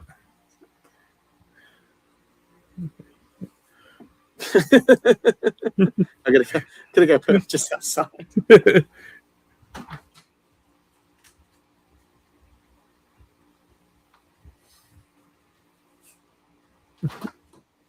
Sorry about that. That's all right. It's just coming, just running at me everywhere. That wasn't a locust. That was a wild grasshopper. No, definitely wild. It wasn't not locust in the house. Actually, that means another thing is people. I don't think necessarily a huge amount do this anymore. I don't know, but people feeding wild invertebrates to their pet ones and stuff, which there can be risks to that. Yeah. Sort of thing, as well as potentially can add variety. Yeah. I mean, I've got done safely. Yeah, there's a few people I know that go and get earthworms from the garden for their salamanders. Depends depends how much of a risk you want to take, right? Yeah. It just he was at the conference. I was back at the UCACT. I was looked terrible. You Who is done a good job, Ben. You done a good job. I believe you had gone by when Ben spoke. I think you and Tyler had already gone because you left at lunch. Oh yeah, fair play. So, well, we appreciate you. So, Ben done a good job. I enjoyed Ben's talk at a conference. That was a good day, actually. Yeah, it was a good conference, wasn't it? Yeah. Hopefully, some of them turn up to the Twig workshops. Hopefully. Yeah, are you doing any of them? Well, obviously one's with you. One's here. So, are you going to that one? Yeah, I might turn up to that one. No, I'm going to pass that one. I'm sure that go down well with Jack and Ty. That'd be hilarious. Like, I'm hosting it, but I'm not. I don't know if I'm going to turn up to it. No, I'll put down your leave. That one. I'm hoping to get to the others as well. I wanted to get to the first one, but just couldn't get. Yeah, there's just too many people off, and unfortunately couldn't get to it. One because I want to get to it because I've never been to Sheldon, so I wanted to see that. Oh, yeah, that was one down Devon way, wasn't it? So yeah. So it'd be a bit of a drive, and would have been staying over and stuff, but would have been nice to see Sheldon and the Devon site of Wildwood. Yes. Yeah, See what they're doing. Yeah. As well as actually get the content for for Twig as the content creator, as the content manager, or the social media manager. But hopefully I can certainly obviously make the one here, and then hopefully try and make at least the Dudley one. Hopefully make the Chester one if I can. Yeah, one's November, one's December, isn't it? Yeah, we're in November. November one, and then there's one. When's your one? Yours November. We're in November. I think Dudley is September. I think September, and then Chester is December. December, yeah. Oh, so, you must go to too many now, right? So because at least, Dudley's only a couple of hours from me, so that's doable in a day. Yeah, 2 hours from me. I went up there recently, to be honest, to wander around. Go up there and give a hand with that, and get some content for Bayaza. Yeah, why not? Oh, we're all quite busy in that group at the moment, aren't we? We've all got lots of little tasks going on, trying to get welfare out a bit more and share it and talk about it. That's it. Again, and I've made to bring actually a lot of people don't even realise that we actually have for us within zoos, we have care guidelines written up that you wrote up. Only some of them, yeah. Actually, yeah. Was it? I don't. Yeah, so I'm not sure the concept that most people got. We've got a lot of animals in zoos and animal collections. We have welfare guidelines, right? So it's stuff that is like a resource for us to fall back onto. There was the IAZA ones in 2006. So that's something like that. European. I should remember because we've got it posted up within our live feed room. Yeah, I think it was 2006. So that's the European Association one, isn't it? So one of the first tasks that I kind of took on was writing some PRs ones. So very similar to what we had. And Ty wrote the locust one. We had really bad, I can't remember her name, but a young lady wrote the mealworm one.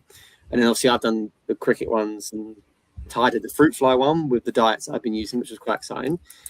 There's a bunch of new ones coming out, but what we wanted to do, we obviously reviewed them as well, didn't we? Just kind of put something out for zoos and just say, look, right, there's a Biaza version that we think you can do it. We presented on it and done it at a European level as well. It got really busy really quickly, which is great. I love it. I mean, I do a lot of, as you know, a lot of talks, a lot of conferences and workshops. So I've got these are ones that I'm talking at. So by the end of the year, I would have done 70 in 5 years. Damn. Which is a little bit obsessive. That's a lot. that's everything from workshops, on-site, off-site, conferences, video ones, and stuff like that. But we've got, I personally believe we've got a job to do, and I think we're all doing really well at the moment. I think we are, aren't we? I think we're hitting some real big targets and a lovely friendly group. Yeah, there's been some great stuff done within that working group and stuff, and certainly, I think you're doing workshops and stuff, not just at Zoo conferences, because you've done a presentation at AHH one year as well, didn't you? Yeah. Was it last year or the year before? Well, all the years are the same to me. But but I know you don't want to advancing ecological husbandry and stuff, which is a public open conference. We've done ABWAC. I'm hoping to get a poster at EASA this year, which would be quite exciting. Obviously, we've done the UK app stuff, all three of us. Yes. That was good. And I've done quite a bit for ZSL. But I'm getting fired. I tried not to so much. I've done a bit on lots of different zoos. Done quite a few conferences. Hosted a few conferences as well. I'm going to stop talking about that stuff because I'm going to keep slipping up.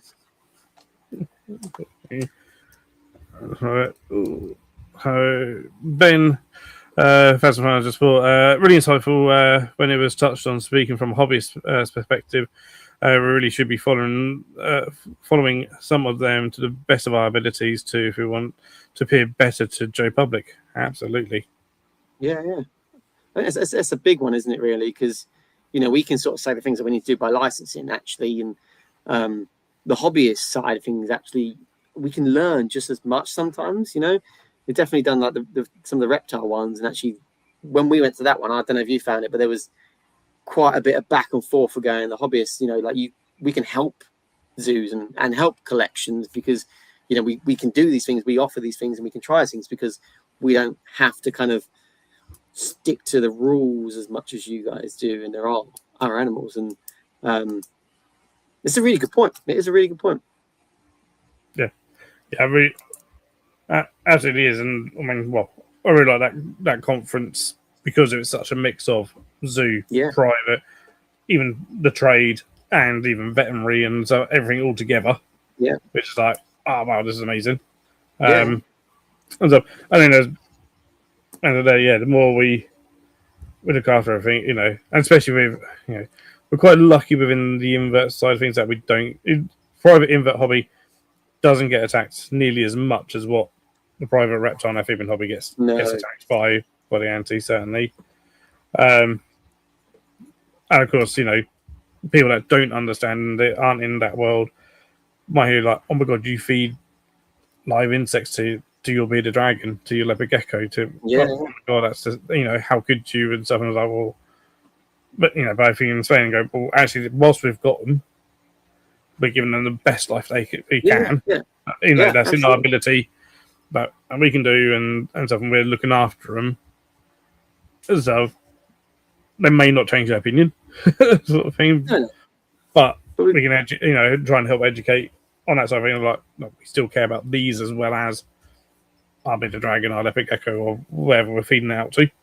Yeah, definitely. I mean, it's I think kind of for me the first step is that weird how our language around it, right? So I still do it. We call it live food, and actually is that taking it away from invertebrate prey, maybe. It's a big change, and it's a big mindset to kind of go, we use the term food, so our brain goes food, and that's its purpose. Yeah, I mean, yes, it is, that's its purpose, but they are first and foremost inverts, right? There are, if you're a loser like me, you keep black crickets as pets, like that's what they are, but they are a good food item.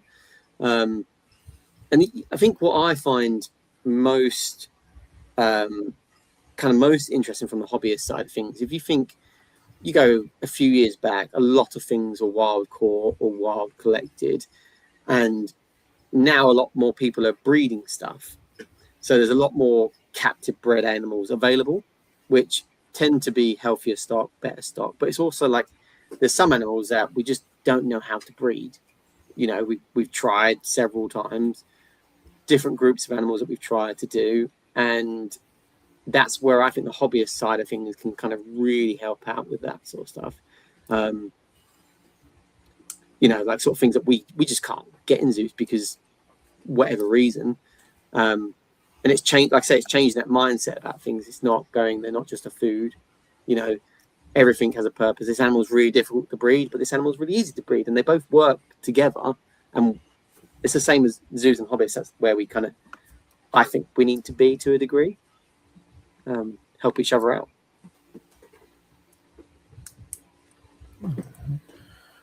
Perhaps he anthropomorphized too much, but crickets, even the hybrid hobby stuff. See, I learned something. I was so entertaining, but they are just seen as objects by a lot. Yeah, they are, and that's kind of the purpose of this is, especially those who,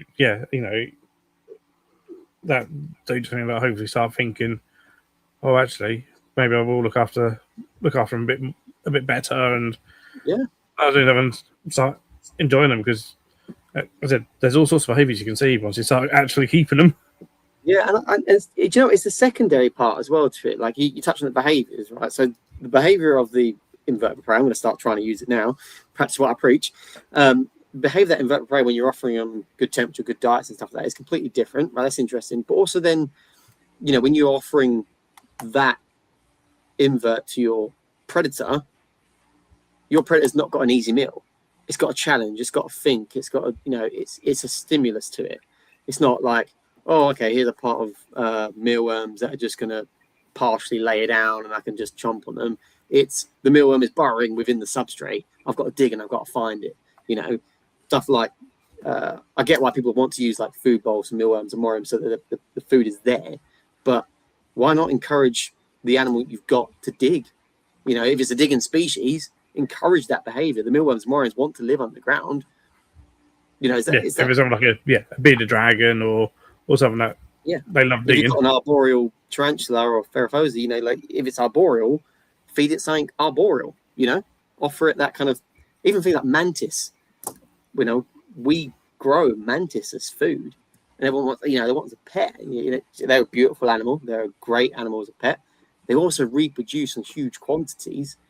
They're an arboreal species, and don't get me wrong, you're probably not going to want to try and feed out a really big Asian mantis to one of your spiders because there'd be a bit of a challenge. But there are mindsets to it.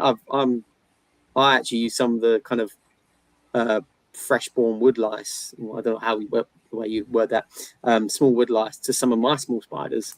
My mantis today have eaten woodlice. It's just challenging it in different ways and offering that variety, but also going, it's healthy animals, therefore the animal that I want to keep for a long time is really healthy. And some parts of it, I'm going from a tangent now, but some parts of it is that most of us as people are fairly routine and fairly structured. So I don't know how everyone, in the kind of chat, how they routinely feed their animals, if they have routines, like every Monday I feed my spiders or every Sunday I feed my spiders and so forth. I, as an individual, I don't. I've got a Balfouri upstairs. Might eat once a month, might eat once a week. Gets a varied amount of food. Sometimes she's out, sometimes she's in, and there's no telling when she's going to get food. But that choice, every time I put it in there, guaranteed it's gone, and it can be anything. It's just trying to be as close to wild without starving them like the wild, if you know what I mean. It's trying to have that mindset, a challenge. And, it's quite a sassy spider. I mean, when it comes to that, a lot of spider keepers have quite a few. And so it becomes that thing of, a lot of us become very regimented of, like I say, right, this day is, feed day for this shelf of spiders or whatever. That's because we've got perhaps 300 spiders or whatever, which is not uncommon. I don't have that many. I mean, I've got hundreds of various inverts. I've got 100 colonies of isopods, so that some things become regimented because it's like there's definitely like unless it's regimented, you forget. Which is a fair point. Yeah. Sometimes, and then again and I kind of do a bit of both sometimes, like because at the zoo, certainly from an inspector's point of view, they want it very much regimented. Yeah. And even if sheets. and make sure that this spider has to be fed, or this particular day, everything. But it doesn't. But that's not not I have to have it written down that we have 6 tarantulas at work and they have to be fed every single week at this day, sort of thing, and what they got to be fed. It's just unnatural, which is just with 1 to 6 spiders, you can go right. I need to feed them. Yeah, they're adult. Right, I need to feed them once a month, whatever. Which is a fair point. Yeah. Kind of thing. But I mean, in terms of the private hobby, when you start getting a lot, it's then like easier, I think, for the individual person to be like, right, I know I've done them all if I do them on these days. Which is a fair point. I forget that people have a lot of spiders. Sort of thing. But as I say that, on then some of the more individual, larger species and larger specimens that bears go, like your animal's a bit large, you don't need food, sort of thing. But they're servicing weekly, but and nowadays, I mean, I haven't used them myself. I know there's apps nowadays that some people have used where they log in for each individual spider when it's fed and stuff. Yeah. I still live on a notebook world. Still notebook notes and stuff like that. And just for that, easy to use mantis as feeders once or twice.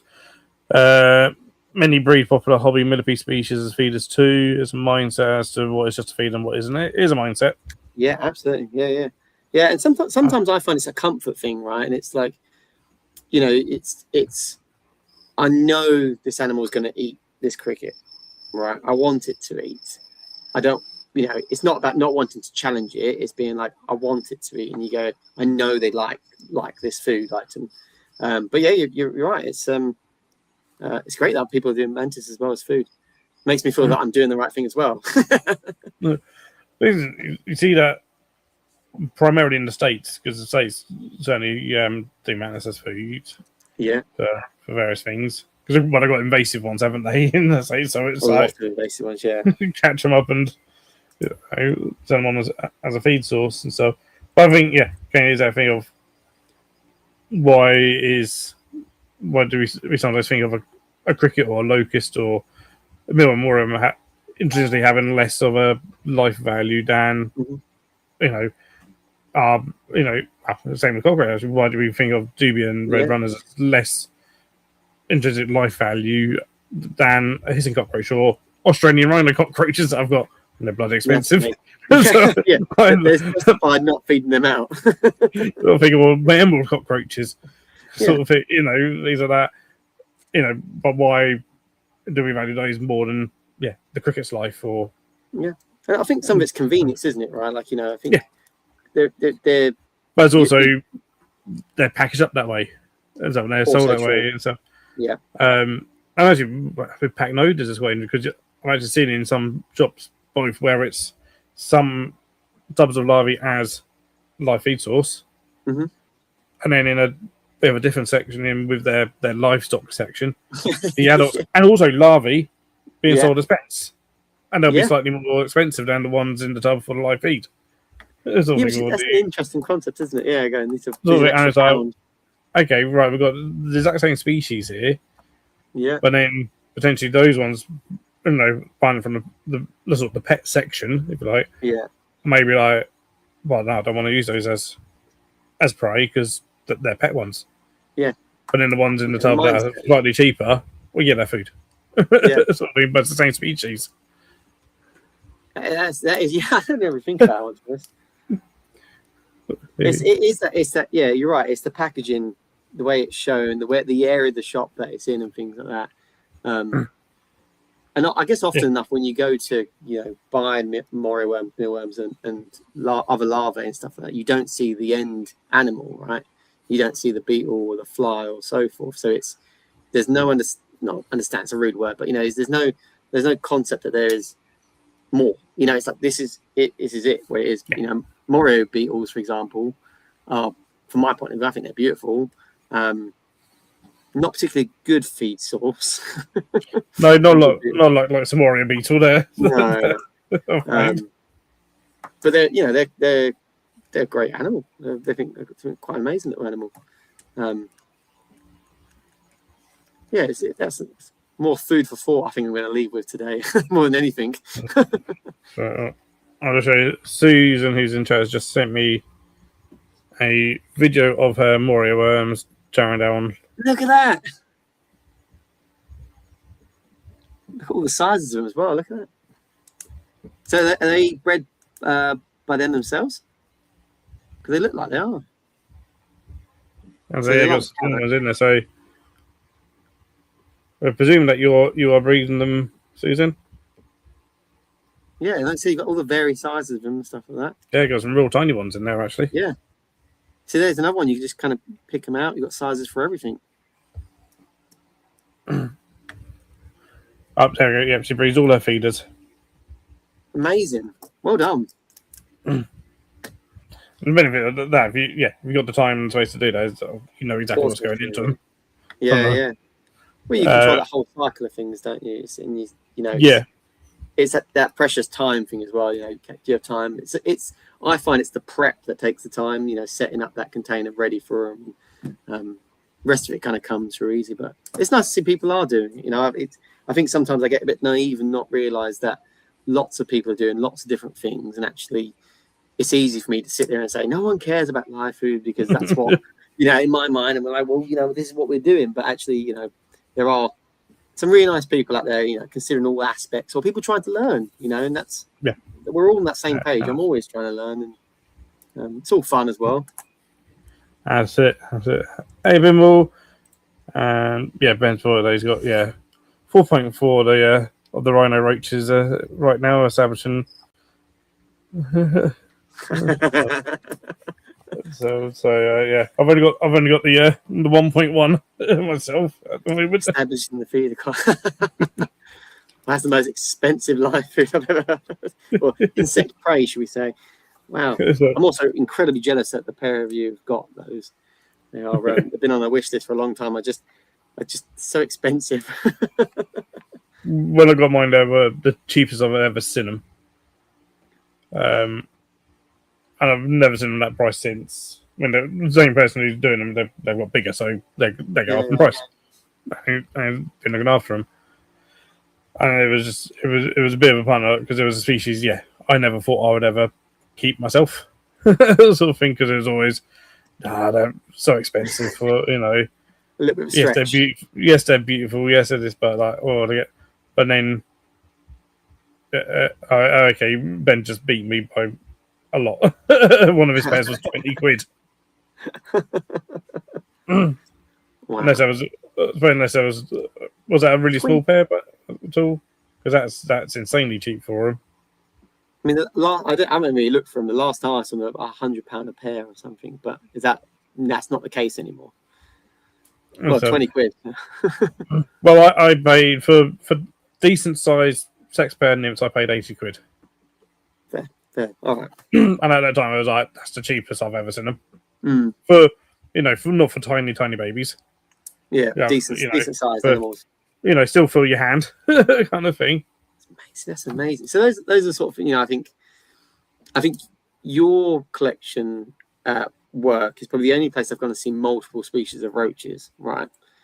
And I think that's one thing. I think we all tend to flock towards hissing roaches, and it's very like there's so many.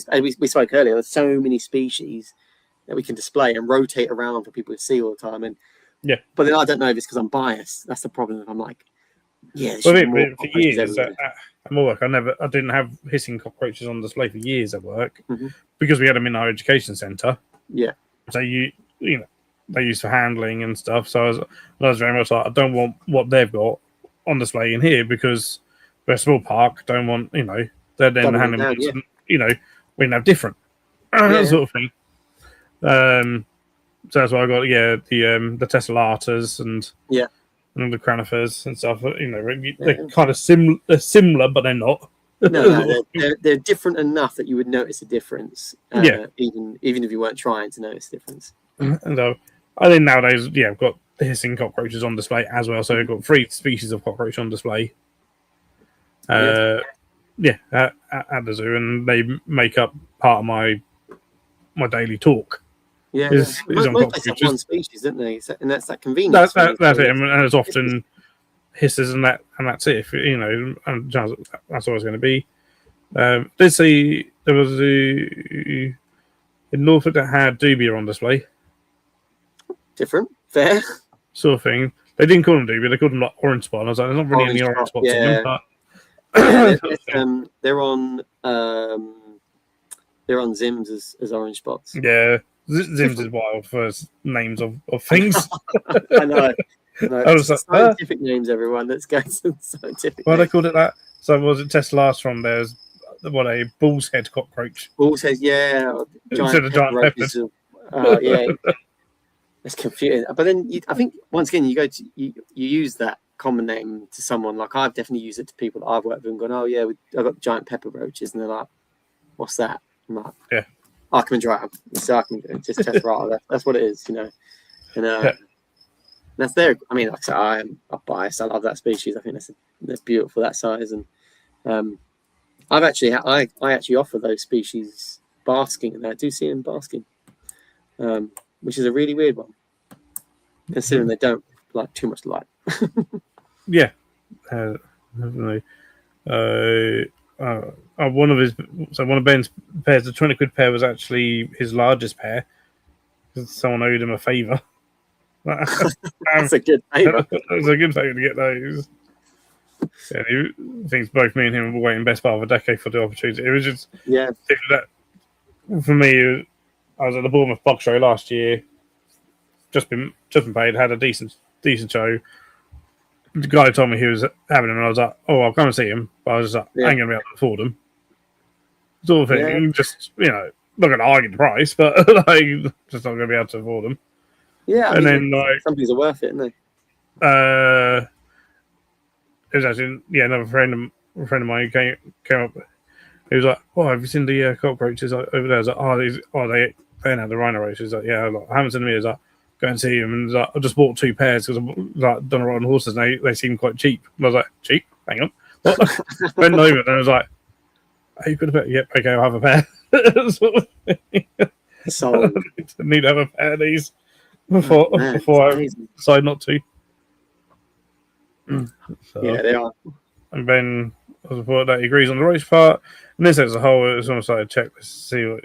Yeah, I think the thing is, I mean, I don't know your opinion. I often find within zoos, and as a zookeeper, most zoos don't have invert keepers.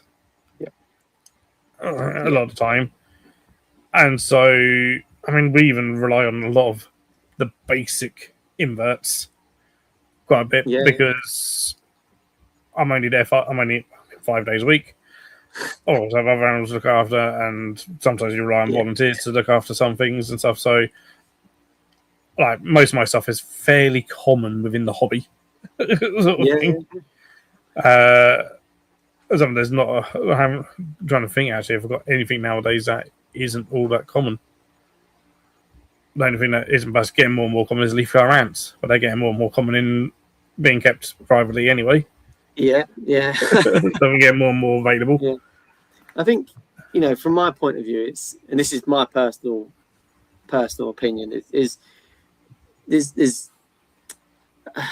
almost too many animal collections, and I say that because I love them, but you come across the list of things that people want to have in their zoos that people want to see, right? So everyone's got meerkats, and but meerkats are a mongoose, so why don't we have different mongoose species? And it's I understand why everyone does it, like I do. I'm not I am pro zoo, obviously, and I really love the collection I work with. Please don't fire me.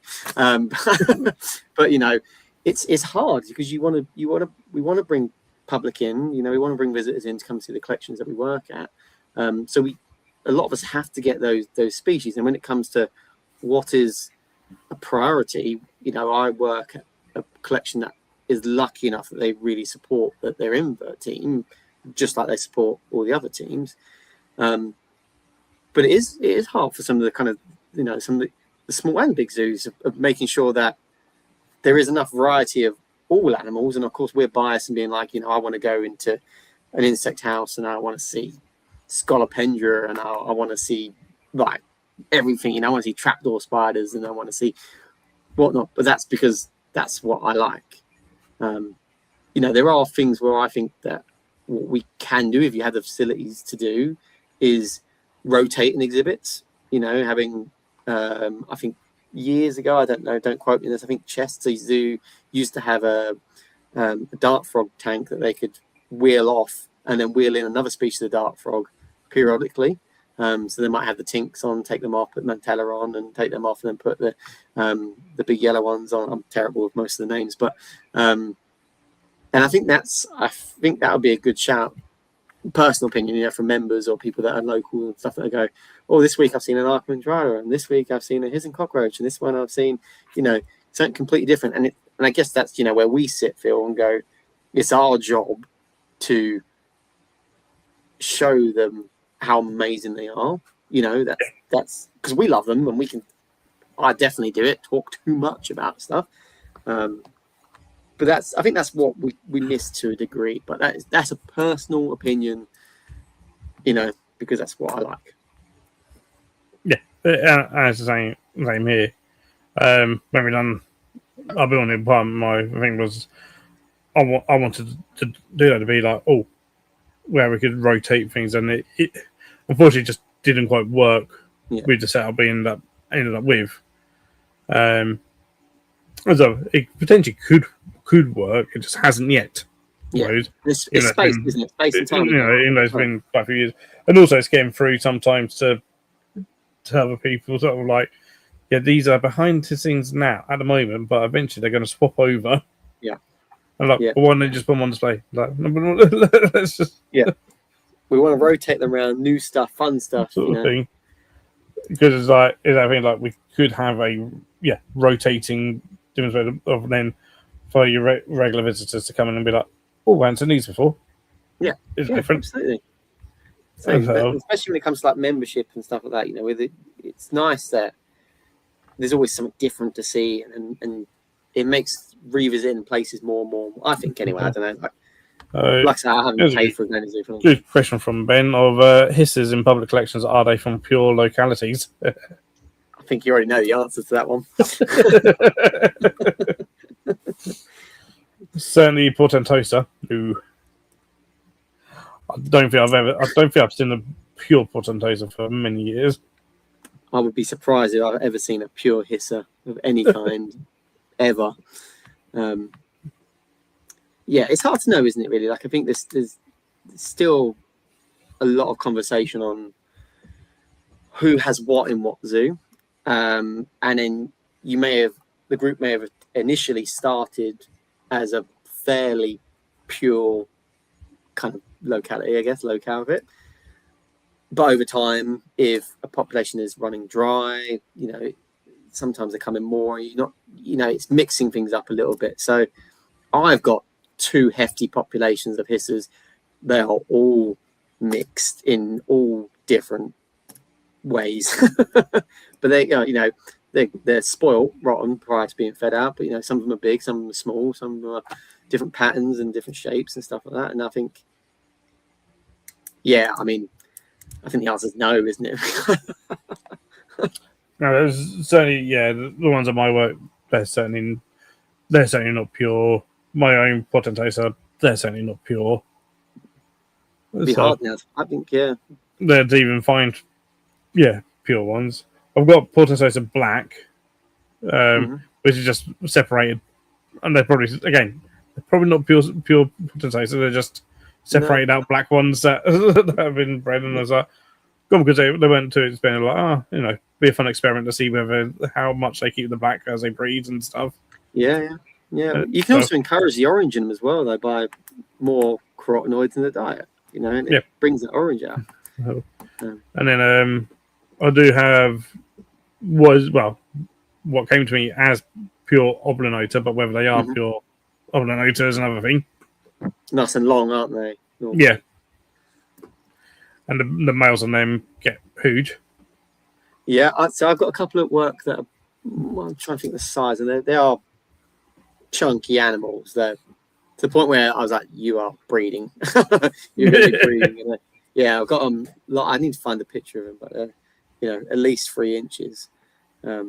Decent animals. But then I bred from those animals, and the males that came through afterwards are, so it's. Yeah, I don't know. I think we're too far down the rabbit hole on that one. Unless somebody, is 100% that's what they are. I can't speak for every collection, but I would be shocked. I'll be in terms of UK zoo public, the aquarium and stuff. I would be surprised if anyone's got any pure ones. Yeah. A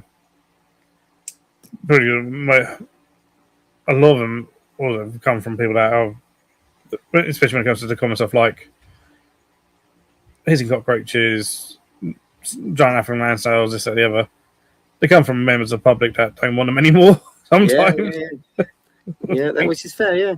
I mean, we even some of the Achatina that I've worked with in collections have been smaller than the ones I have at home. And I have 2 upstairs that hit 700 grams, right? They're monsters. And they're not that, you don't come across them. You do come across a few. I think Dudley had a really big one last time I went up there. But, that's hard to know if it's genetics, diet, all that sort of thing, isn't it, really? So, but definitely the Fulica are all... they're all over the place, the Fulica, aren't they? Everywhere, yeah. So they're so... Yeah, we was having that conversation at the UK Act conference about like having seen any decent ones anywhere recently. Like, no, not really. No, and it's a mad one, isn't it? Really, when you sit there and go, there's not any decent sized Fulica, and I think that a lot of it comes from. I don't know how people's mindsets on it, but I used to breed snails quite a lot and go through and cull certain animals based on them being like runts and their shell shape and things like that. And I think what's happened is because a lot of people aren't. Yeah, that's what I mean. It's just it's now just lots of them all over, but it's or again, whereas again, perhaps they don't want to cull those ones, but perhaps they could go out to be food for something. Yeah, which is I grow them as food. Blue tongue skinks love a snail. Yeah. I mean, we used to have a Dracaena, a caiman lizard. Yep. Literally eat snails, and that go for a kilo a week. But it's I mean, I think I'll just people not wanting to cull some of them. It's fair. It is which fair. is it's not a nice thing to have to do. No, it's not. No, I think years ago, probably one of the first shows that we met at, I think was in maybe Bedford, I don't know, but I remember, in Bedford, you had a table for the snails. Yeah, so those ones, I'd grown all of them from I had like Fulica galore, I think, that day, but that took a lot of work to get about 100 Fulica to adult size. Just feed and containers everywhere, but that was probably the last time that, from my personal collection, I've had decent sized Fulica. But with that, and snails in general, I mean, a lot of time people rely just on feeding them just cucumber often. Yeah. Which doesn't really give them much. But also, I think again, it's got better over the years. But people understand, they do need some protein. Yeah. But I'll perhaps just give them just fish flake. But like, I love chucking in like with any of the snails at work, pinkies or small mouse. Yeah. They go absolutely mad for it. Yeah. Just got to make sure there's no salt on it. Yeah. That's always the bit. I've recommended boiled chicken in the past, and some people have salted the water. Don't season it. Not a good thing to do, but yeah. Sorry, I keep getting really close to the camera and forgetting that I'm trying to hear. But well, Susan sent another video, so I'll show you that in a minute. oh, exciting. And Ben sort of Phasma keepers have it right when it comes to localities. Usually, anyways, UK private keepers are historically keeping things pure, to speak though.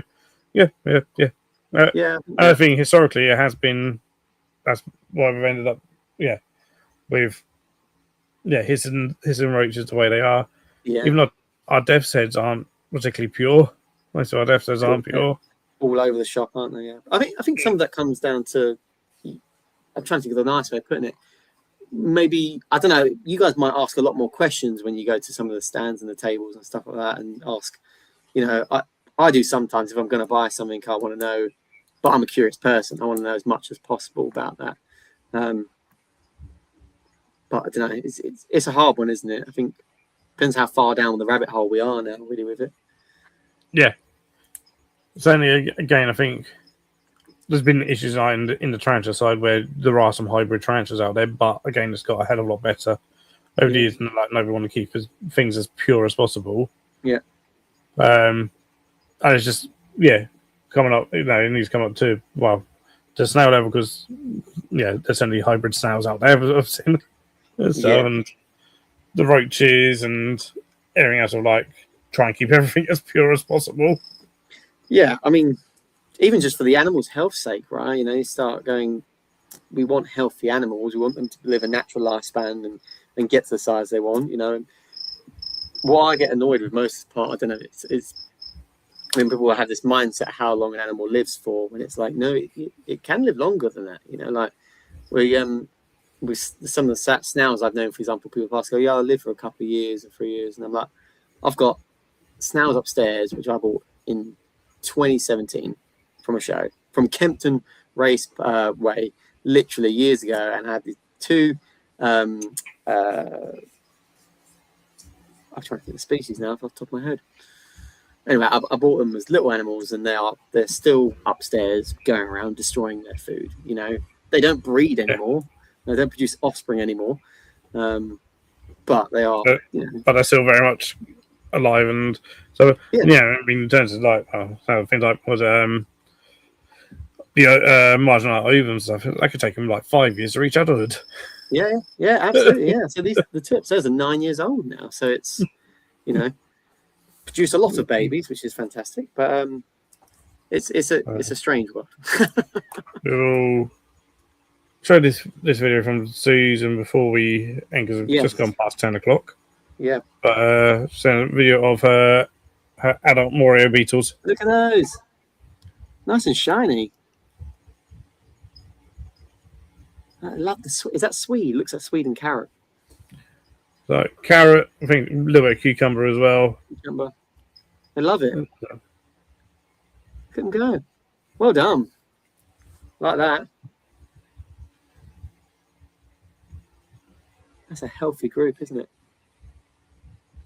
Yeah, they look really, really, really super shiny and stuff. And really neat elytra as well. Lovely to see. As in, people that often don't even realise that they turn into those beetles. Yeah, I know.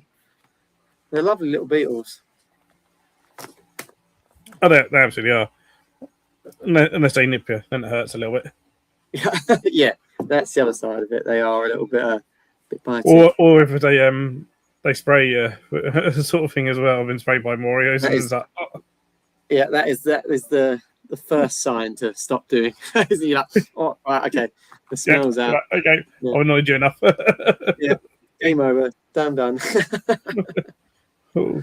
Right, well, we'll close the stream to now because it has gone past 10 o'clock now. So, but thank you everyone for watching and putting your questions in and stuff. And massive thank you to Ross for agreeing to come on. Hopefully, everyone enjoyed it. I'm sure they did. I certainly did. Yeah, I'm sorry if I talk too much. I had to get overexcited. Absolutely been brilliant. I've enjoyed it. I've certainly learned some things, and hopefully, other people have learned some things and just get thinking a bit differently about our crickets, our locals and stuff, and looking after them just as well as we look after everything else. I'm sure everyone does anyway, but it's always good just to to chat these things anyway. So, cool. All right, so we'll do the outro video, and we'll say good night. Good night, everyone. Bye.